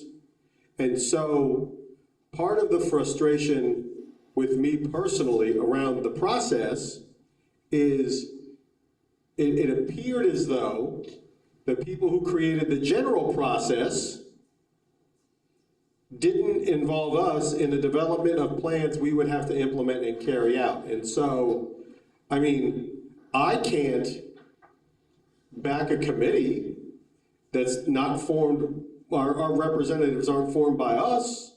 I mean, with all due respect to the principals, and they will nominate fine people, you know, I will let somebody, I mean, if Angela will allow me to put a teacher over there, I will allow her to put a principal over here. And so, you know, that's part of the frustration with this is like, we should be on the committees. And that's the reason the other committees work so well, is because it's got people who are in the classrooms who have to implement. And if the questions about this model at the elementary school level would probably be fewer and earlier answered if the idea of the task force was thought of while we were developing Lee Home Connect, as opposed to let's develop it and then bring a task force in and figure out what the deal is. And so, you know, again, every other committee is typically formed with us bringing people across a broad representation, and then, you know, and I know Angela's gonna, like, she's like, would he just please shut up and let me say it's okay. But, you know, then the side that represents the administrators and the district staff is picked by the district and administrative staff with the same kind of broad appeal and you know, spectrum of representation. Okay. The task force is not a bargained committee, number one. Number two, they came to me and said, we want to make sure that TALC is involved in this task force. So is it okay if we say something tonight about having them involved? And I was thrilled that they wanted to do that, because this isn't about anything that's bargained. This is about getting feedback and input about teaching. So I get what you're saying, but your anger about what he said is misplaced, because this is about bringing and developing best practices for people. But we are the recognized bargaining unit representing the certified employees. And so even though it's not a bargaining committee and it's not a bargain committee, as the recognized bargaining agent and essentially voice of the teachers and certified staff, to exclude us out of the selection process seems... You're not excluded. That's not what they said at the beginning of this. But they said principals are gonna nominate. No, they made the comment tonight. He said it tonight, in this room. Yes. Okay. Hours ago they said it, and that's when I was like, ooh, me, and they're like, yes, Anna. So Okay. not to go against you, but they did. That's okay, Anna. I'm not right all the time. All right. So with that, what topic were we on? Well, I wanted to do... We got all your questions answered, correct? You're good. I had put up this class size option that I wanted to say before we get into it, and I can't stress this enough, that we cannot guarantee anything sitting here today because we have no idea what's going to actually happen. All we can do is tell you that we will make every attempt to structure the classes to meet the social distancing requirements. So I tried to, I used I think it was somewhat from that MOU, and then just trying to, and some of it of what can we put, what structure, because I know this is such a concern, but we don't know, and we can't guarantee that there will only be 8 kids in a kindergarten classroom, right, physically. We just can't guarantee that. And it may change from week to week, you know, during that 9, whenever that, maybe it won't week to week, but at the 9 week and the 18 week when parents can make decisions, we cannot make any guarantees. So that's why I worded the option the way it is, just so we could start the discussion. But I want to say this up front. If this starts going too long, then I want to pause it, because Ms. Whip is here to address the masks, the quarantine rooms, and I don't want her to have to come back. So if this goes too long, I would like to pause it and go to that. Just want to say it up front so I'm not being rude to anyone. Okay, Jill. Then Amy. So I want to share a concern I have with, I guess more so, and let me preface everything I'm about to say, I'm going to take this off. But I completely get that everything is going to be fluid. So with that being said, I have just a few concerns when it comes to class size, because, and so I'm thinking, so let's say, for example, I'm teaching all face-to-face, and there's another teacher teaching Home Connect, and we're both in the building. As the Home Connect students come in, it was said, I think yesterday or another day, it was implied, so I understand it's fluid, right? That if maybe 2 of their Home Connect students come in, but the rest are home, that those students could possibly be put into my class. And so then my class numbers could inflate. And so that's a concern that I have, because that starts to make my classroom possibly unsafe. And so for me, I understand this has to be fluid, but so I just want to say these things. I feel like as those kids come in, we have to start thinking about at what point, because they've started with a different teacher, now they're coming in with me. And so we talk about doing what's best for kids. They've already built a relationship with one teacher, and now they're being moved into my room. And my room could be structured a little differently or look a little different. And I feel like our goal should be to try to keep that child with the Home Connect teacher. And I know that creates a difficult teaching environment now for that teacher, because they have kids in the room and kids on Home Connect. Another huge concern that I have is that I recognizing all of this is fluid. I recognize that there are going to be some schools that are going to have less students than others. For example, Carl could have 80% of his kids walk in on the 31st and stay. But another school down the street might only have 20% of their kids come in the first day and stay. So Carl could have a lot more face-to-face in another school. And so what I think about is something that my school deal has dealt with over time is, as students enter the district, we tend to get more and more students being enrolled at my school, and the struggle that we deal with is where they are in terms of their ability to graduate. And I just want to say this out loud, that I think that there needs to be consideration that if a student enters the district and they select a face-to-face option, that they be sent or assigned to a school in their zone, if possible, because I get that some schools have programs. So again, fluid situation, that we take into consideration that all things being equal, if Carl has 80% and another school has 20%, we send new enrollees to schools with the lowest face-to-face numbers, if possible, because that's just going to impact safety in that school. And I just wanted to share that. I understand that I'm okay with the option. I just wanted to say those things out loud, because those are concerns that teachers have. I have Amy and then Rachel.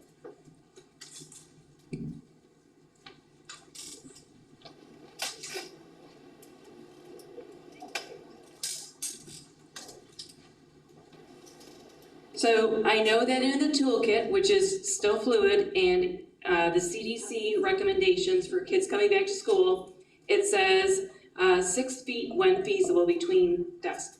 So I am aware of that, and I know that that is going to be very fluid, because it's going to depend on how many kids we have in front of our face.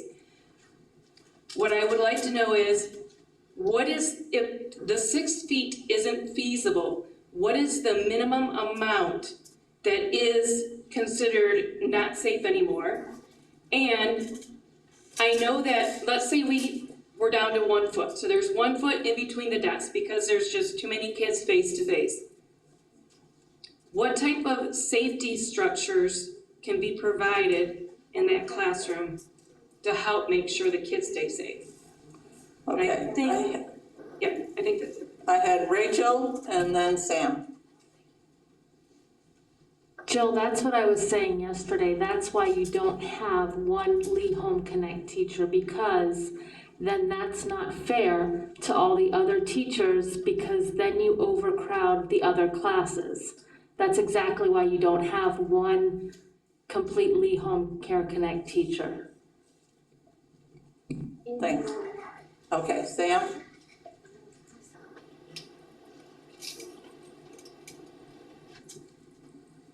So in a class like mine, where I understand that this is probably not going to be possible, computer lab, full course load, a lot of my students will be in my classroom. In the event where I might need additional support for safety because of that situation, would it be possible to include language to pursuing that support like we did with any of the video stuff?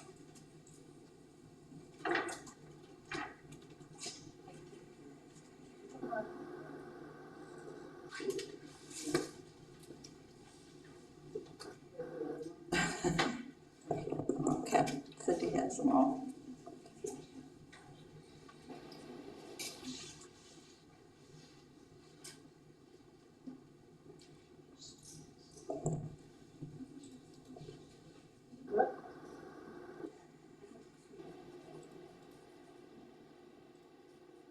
Okay, Sam, Angela's gonna add that, if that's all right, add that language to it? Yeah. Okay. Next, anybody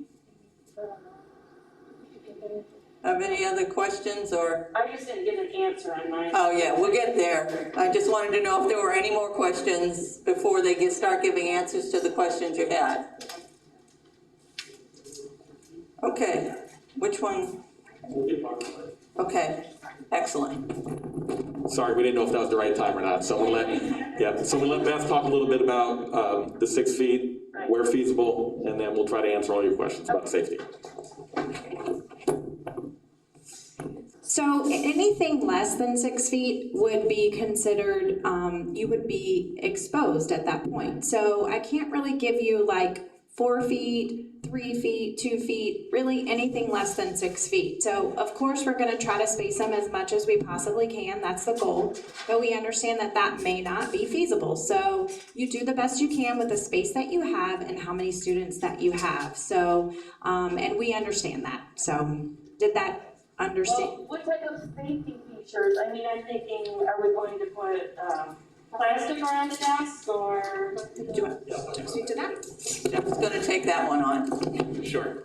So there are a number of safety features. First, one of the reasons everybody required to wear the masks, right? That was a big mitigation as well. For teachers, we have masks, we have shields, you have gloves, you have gowns, all of those are available to anybody and any adult in the building as well. Dr. Desimore and her team, we are looking at the clear dividers for desks. They've tried a couple different models. They're trying to see one that works best.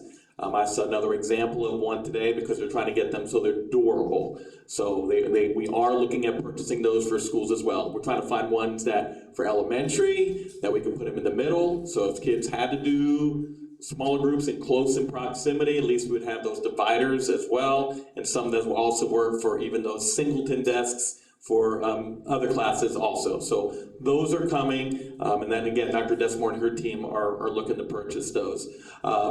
In addition, that's why we're doing also the things as to trying to do the one-way hallways, the hand sanitizers, Dr. Savage and his team with the cleaning protocols in place as well. So we're trying to put anything we possibly can put in place to help with the safety, absolutely. But I have said since day one, 6 feet were feasible, and we know it's not going to be feasible. Right? I mean, I am a realist, and that's why we say that, and that's why it's so important when families make a choice. it is a choice for them too, because they have to understand that when they're coming backing into the schoolhouse. Yeah, and I did talk about the masks part earlier, I think when you were looking at back there. Bob and then Sheena.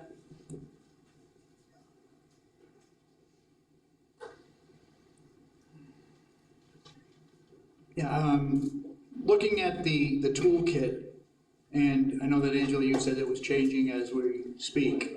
Has it changed since yesterday? I honestly don't know. Okay, well, the reason why I'm asking is, Jeff, you could probably. Jeff says yes. Or somebody could help me out there. On page 22, it still has in there, as of, when I went on there this afternoon at 2 o'clock, about temperature checks. And we've talked about it, Jeff, you weren't here last night, we talked about that, and that may have influenced the decision that some of these parents may have made as far as the placement of their children. If they knew that they were gonna get checked for a temperature check, they may say, well, I'm sending that kid then. I mean, they're gonna get checked. That's gonna be great. But then all of a sudden, we're gonna say they're not going to be checked. They may start to say, well, I don't feel safe sending my child to that school now. Maybe I should have checked the other box. So I know that it's dated, I think, July 23rd. So a lot has happened in a week, and these parents have already made that decision. So when they go on that toolkit next week, after you probably will make changes, when they go on that toolkit next week, they're gonna see that. They're gonna say, well, what the heck? I got mine here at home, and it says that they're gonna do a temperature check. And so we've been talking about that the last couple of days, so I don't know if you want to talk. So that'd be great. So as, I think at my very first thing I said when I introduced myself, I said, I'm here the same as everyone else to create a safe opening, but we know things are changing daily. And when we began this process back in June and July that we talked about, that was the guidance back then. That was, for those of you that went to stores, and that was the initial guidance, was you take temperature checks as a mitigation to know whether or not someone should be around. That guidance has since changed. And so as a result of that, we have pivoted. So this evening, Dr. Atkins had sent a message to the board about his plan to, we're not gonna do the temperature checks. I think the first day of bargaining, I watched on TV with everybody else. Dr. Pruitt mentioned that unofficially, officially, it's gonna happen. Well, it happened. So parents can work with their child's principal still. So just because tonight is the end, because we gotta build master schedules, we gotta decide where teachers are gonna be. If it is a decision that a parent, like this was my make or break for me and I wanna change, parents can work with their child's principal and say, I really would like to do X, I'd really like to do face-to-face, or really like to do Lee Home Connect. The sooner the better, right? Because that way we have our plans in place. We're trying to give as much flexibility for our community members and principals, but at the same time, there's gonna come a point where, we've gotta stop because we got schedules to build and we gotta get classes so kids aren't moving so much so that it impacts others as well. So it is a live document, and I wanna say that. So it is changing all the time, so that will, by the weekend, that'll be updated again. Sheena. So that actually kind of piggybacks into my question, Dr. Spiro, because I think that was one of the things we talked about the fluid nature of being able to go from face-to-face to possibly enrolling into the Home Connect. So what would that process look like for parents in regards to being able to say, like, for example, as Bob highlighted, with information changing and the guidelines changing, so what would that process look like as far as for an administrator to make that decision? Would the administrator have the option to tell a parent, no, we can't transition you into face-to-face, even if a parent doesn't feel safe returning a child to school? So yes, there will come a point where if a parent asks a request and a class may be full, we're way down the road, and it was not in the best interest of either party. A parent the principal may say, we're not gonna be able to honor that choice right now. So yes, there may be a moment that happens. Go ahead, Sheena. So just to clarify the question then, so would the same way that a parent has the option to go from Home Connect to face-to-face at the quarter mark, would they also have the option to go from face-to-face to Home Connect at the quarter mark? Yes. At the quarter. Okay, and we're drifting away from what was up here for an option. We're starting to drift again, so I want to bring us back. And we had an option up here, and does anybody need any more clarification or have questions on this option about all attempts will be made to structure class sizes in a manner that will facilitate compliance with CDC and DOH physical distancing guidelines. An instructional staff member needs assistance, she may request in writing support and assistance. The principal or designee shall consider the request and shall provide written response. Next level would be TALC labor management, which is the same language that was on that other one. Tina? This may or may not be the time to ask this question, and if it's not, I'm totally fine with that. But can some consideration be made when you are putting students into a situation, and particularly I'm thinking of the PE classes at the elementary level. Having taught 2 days of PE out of 10 the last couple of years, we could have upwards from 120 to 150 kids out there at a time. And so, you know, considering the amount of space it would take to house those children, what are some things that maybe, like I said, it might not be the time to talk about this, but those considerations when going into class sizes and how many students can be at PE in particular? So I would say two things to that. One, as it relates to that, I think that would address if a teacher has a concern about that. But relative to the actual workings of it, I mean, I think that's part of what the task force might be talking about with PE teachers and how they would handle that and what are we gonna do, and I mean, because again, we just don't know is the problem.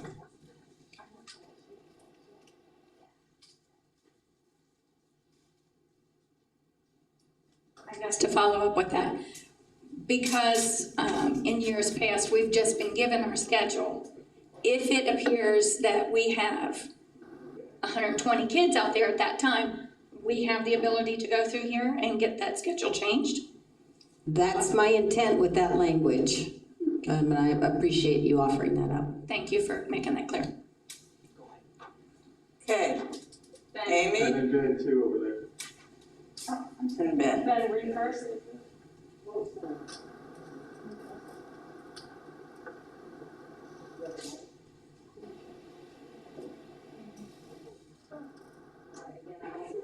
So Tina, I think one of the things that might help quite a bit this year, at least in the beginning, is that the number of electives or enrichments, I think, will probably typically be the same at most of the elementary schools, but yet the number of students that are physically there will be lower. So we've already kind of looked at some rough numbers, and I think one of the things that will help is that there will probably, like I said, will maintain the same number of electives, specials, enrichments, but the students will be lower. So it right now it appears like usually some of those really large overloaded grade levels will be much smaller, and hopefully we'll be able to keep the numbers lower. You know, some bigger schools are still gonna have larger numbers out there, but probably not what they typically see at a normal full capacity.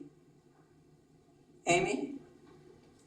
It has to do with this, right? Exactly, yeah. Okay. I just wanted to make sure that, we need to put structural information in there, so if there is not the ability to put the kids 6 feet apart, do we need to make, put an item in there where it says, safety procedures will be followed to quarantine the kids if they are closer than 6 feet distance? Does that cover that? I apologize, my boss just texted me, so I didn't. I just wanted to make sure that if we're not able to meet that 6 feet distance. The physical distancing guidelines. Right. Does that cover what we are going to do to protect the kids that are closer together than that in the classroom?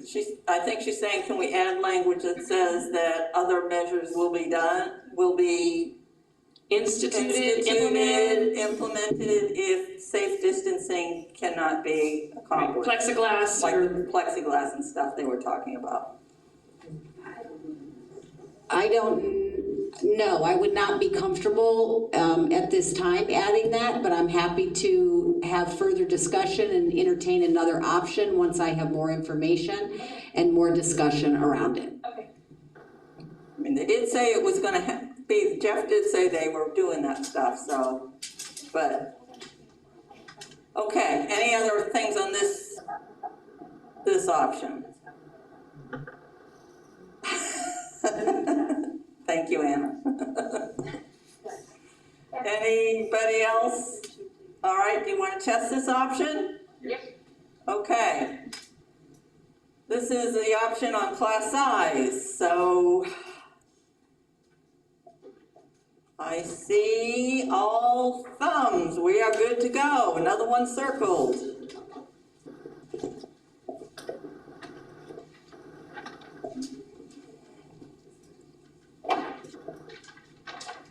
All right, we have 25 minutes left on our scheduled time. I would like to devote it to Miss Wiff so that since she came here, if she could talk about, start with quarantine rooms and anything else she might think is, and then if we could do the kind of that question and answer thing, if that would be okay. Bob? I just wanted to bring up too that, before we leave here, we should check the calendar if we don't have any dates for next week. Right. Just want to bring that up. Thank you for the reminder. Go ahead.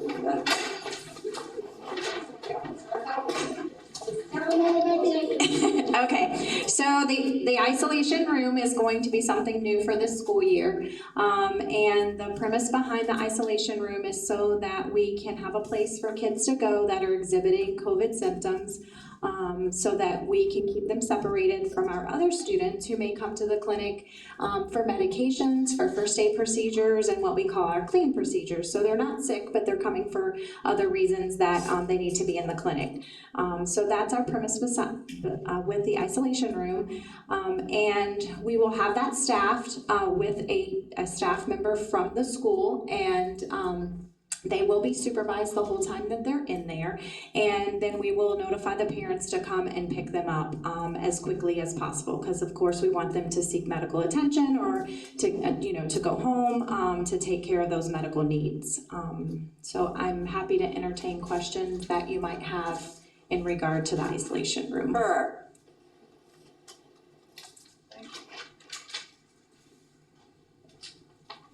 Is it a member of the TALC bargaining unit or the SPOUT bargaining unit that will be monitoring the isolation room? That would be a SPOUC member. Kevin? So no RNs will be used to monitor at isolation rooms? The nurses are in the schools, but they are not in the isolation room and monitoring it the whole time. Since our nurses have multiple schools that they cover, they could not be in the isolation room all day.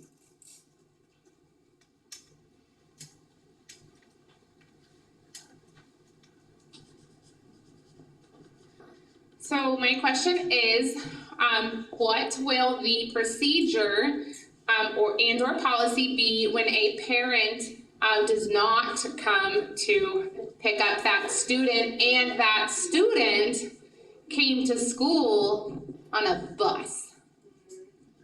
Very good question. And she's passing the mic. So everybody in the room wants to know the answer to that $1 million question. Mr. Burnside asked the same question. I'm gonna give you the same answer I gave Mr. Burnside. We don't know right now. We're working on that. We are literally working on that right now. We're working on that with transportation. We're looking at some options. We're working with our Student Services Division to see what we can do also. It is a challenge during the school year without any type of pandemics, that same scenario. So this makes it even a larger concern. So we recognize that, which is why we're trying to come up with a variety of different options for our schools. So if you have any ideas, Jessica Duncan, myself, and Beth Wiff will take your ideas. But we are looking at those, and we'll have answers for schools before the first day when students come back. And your answer gave me, and I responded with, that's fair. Okay, anything else on quarantine or isolation rooms? Just to Anna. follow up, because there have been times where said student is sent back to class. Can you repeat that, please? We'll say it from the mic. In the mic. Okay, and then a separate question. And I'm not quite sure where exactly I read this, because I've read a toolkit and the illness policy. I've done my research.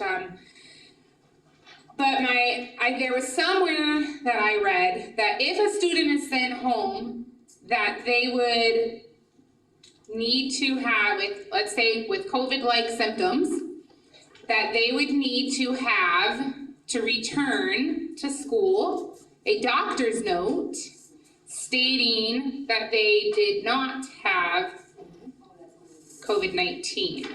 So can you speak to that, and then I may have just a Absolutely, follow-up. yes. So our students that we do send home with COVID-like symptoms, we are going to instruct them to quarantine according to the CDC guidelines. If they go to their physician and it is determined that their symptoms are related to non-COVID illness, say strep throat, ear infection, something like that, kids are allowed to have those illnesses as well, so we recognize that. But they would need a doctor's note to return, clearing them to come back to school and explaining that it's not COVID related. Right, correct. Follow up, Anna? Yes, because I want to just acknowledge that this is a very difficult situation, and quite frankly, a lot of symptoms fall under the category of COVID-like symptoms. And so, even as a parent, it is very challenging to have your child get any kind of those symptoms during this global pandemic and not panic yourself. And if they're old enough to understand what's going on in the world, they themselves panic. And so, recently have gone through that process. It was very hard to not jump to that conclusion, and I had to use my mommy instinct and say, okay, this is my kiddo, she has a history of this and this, so I'm going with it's this, and it was that, it wasn't this. And so it just kind of gave me a different perspective on, as a teacher, when we're already stressed and we're already dealing with all of this, and little Johnny, poor anyone who's named Johnny, poor little Johnny comes in with a runny nose and a cough, and it's that panic that's gonna put a teacher in, especially if they're sent back at a certain time frame into that classroom. It's gonna be difficult for our teachers to manage, and I just wanna recognize that there is a solid process in place to help ensure our staff members that all precautions have been in place. So I just thank you. Absolutely. And we will be doing a lot of educating. We're going to be doing some training with the teachers before students even come into the building. So making sure that you guys are aware of what the process is, what the signs and symptoms are, what you're looking for. I'm sure a lot of people have read information, on the CDC website from our toolkit. We have the signs and symptoms there. We have it on our website. So we want to just make sure that we're informing everyone beforehand, and we want to have that comfort level of what is the process and how will they be sent, out of my classroom to the isolation room or to the clinic. So there will be clear processes for that. All right, then I have Tina, Sam, and Christine. Please make it as succinct as possible because we are running out of time. My question deals with the children that are sent home for 2 weeks. How do they get their schooling? Do they do are they going into Lehigh Connect? Do they do Google Classrooms with the classroom teacher? What's the process there? Thank you. They will be using Google Classroom, and then if a teacher has the option, if he or she would like to use Google Meets, they could, but we're not going to be mandating that. It'll be Google Classroom. Just like now, if a kid was out of school for 2 weeks, they could be getting their work through a Google Classroom, for example. So we'll still be using that. So we haven't changed that process. Google Classroom, but if a teacher chooses to use Google Meets because they would like to, then that's an option for them. Sam? Anna answered my question. Okay, Christine? How many students will be allowed in the COVID room at one time? Because I have concerns that just because somebody has a runny nose, they might not necessarily have COVID, but if you have 10 kids in a room together, just COVID hanging out. Sure, that's a great question. And our isolation room will be used for those symptoms. So it is possible that they could be sent to that room. You know, we're not diagnosing kids in the schools. So we have to go on the guidelines that we have from the CDC for the symptoms that they have. We will be putting protections in place in the isolation room to keep kids separated. So they're not going to be all sitting on top of each other. They're not going to be sharing beds. They're not, you know, that's not how that's going to look. But we do understand limitations in those rooms as well, just like the classrooms. So we're going to put the, you know, protections in place that we can to try to separate the kids. And then will there be a trained backup for the person that's supervising that room? Yes. So the schools have been they already have clinic backups in their schools. This has been ongoing before COVID. So now we're going to increase that number and have multiple people trained for these procedures, because we do know that, you know, the clinic assistant could get sick, the backups could get sick, or they may have to quarantine due to exposure. So we recognize that, and we're going to put those processes in place. Thank you. Sheena? So for students who are unable to go get tested, are they just required to stay home for the 10 days and then they're able to return even without a negative COVID test? That's correct. We are not requiring any testing to return. We're not requiring them to get a COVID test, and we're not requiring them to have a negative test to return. So we'll be using two methods, which are the symptom method and the timing method. So if you have symptoms, we're using your symptoms as our guideline for your quarantine. If they're asymptomatic, but say they test positive, then we will be using the testing date. We're not requiring the testing, but a lot of physicians will, you know, have their patients test. So we'll be using that test date as the time frame for the quarantine. Kevin?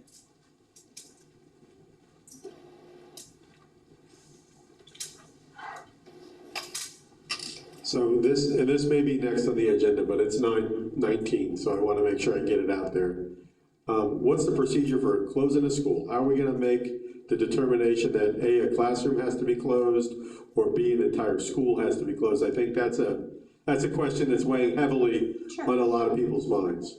Absolutely, and we're working on that matrix right now. That hasn't been finalized yet, but we are working with healthcare providers within our community. We're working with the health department as well as Lee Health, and we're also looking at guidelines from the CDC. So once we have that document finalized, we will be sharing that out. Okay. Any other questions on that issue? If the student is sent home for symptoms, is transportation going to be notified so that people can try to get on the bus and do a bus rider at Thanksgiving? That's a good point. We can definitely check into that and get in touch with transportation. Yeah, I haven't considered it. Right. Sheena? Good point. I guess my clarifying question is, so if we're not requiring students to provide a COVID test, then how would staff members and other students in the class know if they've been possibly exposed? So we would go on the symptom-based exposure, and if we do have a positive case, then that's when we would start doing our contact tracing, and that's the method that the Department of Health uses, so we're going with their guidelines for that. So just to clarify that, because I know one of the things that we talked about is the quarantining requirement for staff members. So let's say a teacher has a student who has presented with symptoms, multiple symptoms of COVID. The student doesn't actually get tested and is confirmed positive, but because of the symptom method, would that whole class and that teacher then be required to quarantine, or how does that look? Not necessarily. So our contact tracing is going to be done through the Department of Health, and we have been told by them if there is a positive case, a confirmed positive case, not just symptoms, but a confirmed positive case, then that's when they would do the contact tracing. Anna? And Kevin after Anna. So this question is specifically around the fogging cleaning procedure that would take place after a potential shutdown of a classroom, let's say. So is there a time period that a room would need to, because I know I've heard, I believe Dr. Savage say that the fogging chemicals kills the virus in like a very rapid, I would like to say, under a minute. I think it was less than that he said, but it kills it really rapidly. Is there a period of time that that room would need to sit empty for a time period before the crew could come in to clean it? That's really a question for Dr. Savage, so I'll come back and bring that to you guys. Absolutely. Yep. All right, Kevin, and then we might have to stop and do calendar. So, and I'm just trying to run this through my head. A student comes into my classroom, I send them down with COVID-like symptoms. They are put in the COVID room, their parents are called, they are told to go home and quarantine. We are not requiring them to get a test to determine whether or not they are positive or not. So how do we ever know if anybody else is positive if we're not requiring the person who we thought was positive to be confirmed or not confirmed as positive? Do you follow what I'm saying? So how do we ever know if anybody's positive or exposed if we're not requiring the person we think might have exposed them to be either confirmed or eliminated from possible exposure? And that includes, like, if a teacher comes in with COVID-like symptoms and gets sent home, are we not requiring them to get a test either? So how do we ever know? Nope. And sometimes you may not ever know. Sometimes you may not ever know. So then we would go on your symptoms. If another, child in your classroom then develops symptoms, then they're sent home. But we're not requiring them to have a test, so we may not ever know. That the only way we would know is if they did get a test. So how will you ever know to close a school if you never know there's been a positive case in any school whatsoever? Just 17 kids with the same symptoms from the same classroom, but nobody's ever been tested positive. You see what I'm saying? Like, in order, I think, to close a school or to close a classroom, we have to have a positive result. And if you're not requiring anybody who gets sent home, all of a sudden it's magic statistical luck that 17 people from the same classroom have been sent home, and none of them are required to get a test, and we never know if anybody's positive. Right. I mean, that concerns me. And just because we're not requiring it, that doesn't mean they're not going to go and get tests. So we will have those, their physicians are recommending that they get tested. We're just not requiring it from the district. There will be plenty of people who will get tested, and then we will have those results, either positive or negative. All right, we are running out of time. We're gonna have to re-pick this up next time around. It's been a long 3 days, and I want to honor the end time today. We got a lot of work accomplished today, and we would like to try to schedule something for next week. Maybe not a 5-hour time frame. No, but I would like to I would like to thank our 3 special guests for enduring this marathon and being with us and helping to, expand the understanding and to have the two-way communication. So I really, really appreciate you guys being here. Okay, and they said they would come back if we need them, so. And Dr. Hurd, we second that. We really appreciate you guys being in the hot seat, for lack of a better word, answering all of our questions and taking the time tonight. So you guys can go, you don't have to hear our calendar conversation. Thank you so much. Thank you, guys. Much appreciated. All right, last night we kind of touched on some dates for next week, and there were meetings going on and things, and what I got out of the conversation last night is maybe the best day would be Thursday and start at 5 and kind of go like 5 to 8. We could do Monday, but we couldn't start until 5:30 or 6. Yeah. And then I know Wednesday they couldn't do it. Wednesdays are out for you. What did we have something else? Right. So we couldn't start until 5. Was there anything else? Huh? You said Monday they could do it at 5:30. Barbara's working.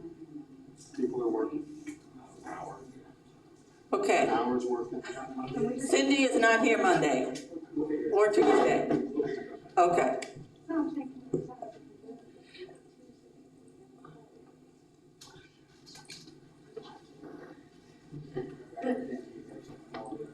Yeah.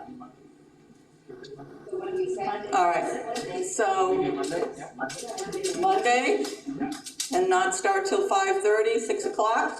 5:30 or 6, Angela? I think we can start at 5:30. I'm pretty, cause and maybe I'll know for sure tomorrow, you know, so maybe it even could be earlier, but let's say 5:30 for right now.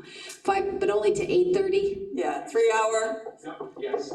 Yeah. No matter what time we start, if we can start at 5, we'll just go to 8, and if we start 3 at hours, 5:30, yeah. we'll go to 8:30. Yeah. Understood. Okay. All right, so that was settled quickly, We're only doing Monday then? I think, for tonight.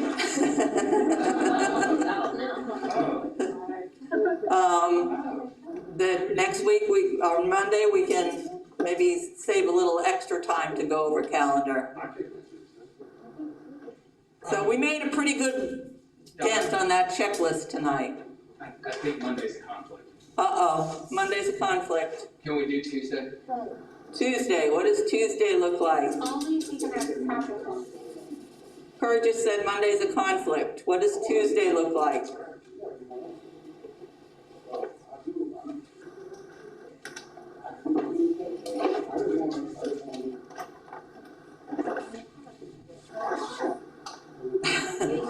I knew that was too easy. Sorry, I didn't take the temperature of the whole team. That's my fault.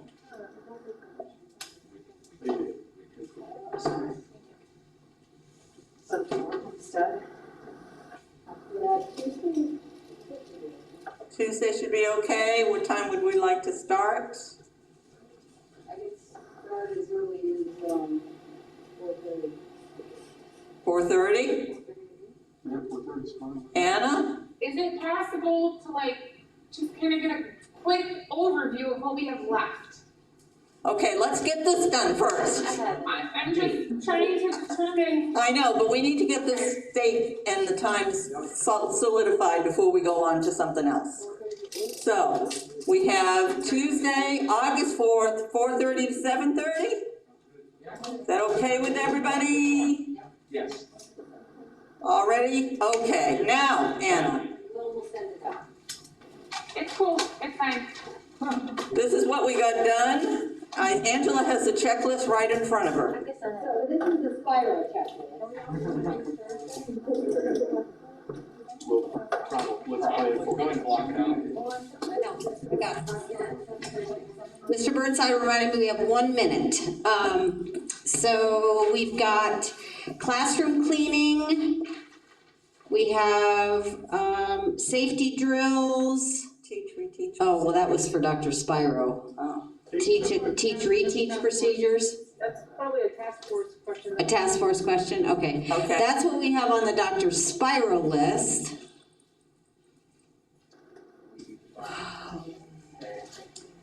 Well, we've got quarantine, we've got training and PPE, we've got staffing and medical documentation. General working conditions. Is the STAR meeting, Hazard pay. Substitute process or guest teacher process. Guest teacher process, well-being and mental health. We talked about that. Right. So those are the big ones we have left. And leave. And leave. Leave. Leave, and we gotta talk about that, right? Oh, yeah, I'm yeah, sorry. yeah. I'm thinking spout. I'm like, we did that already. No, we didn't. That was spout. Okay. Even pay. Yeah, yeah. Got it. Okay? All right. You guys want to just pencil in Thursday as well after ITF?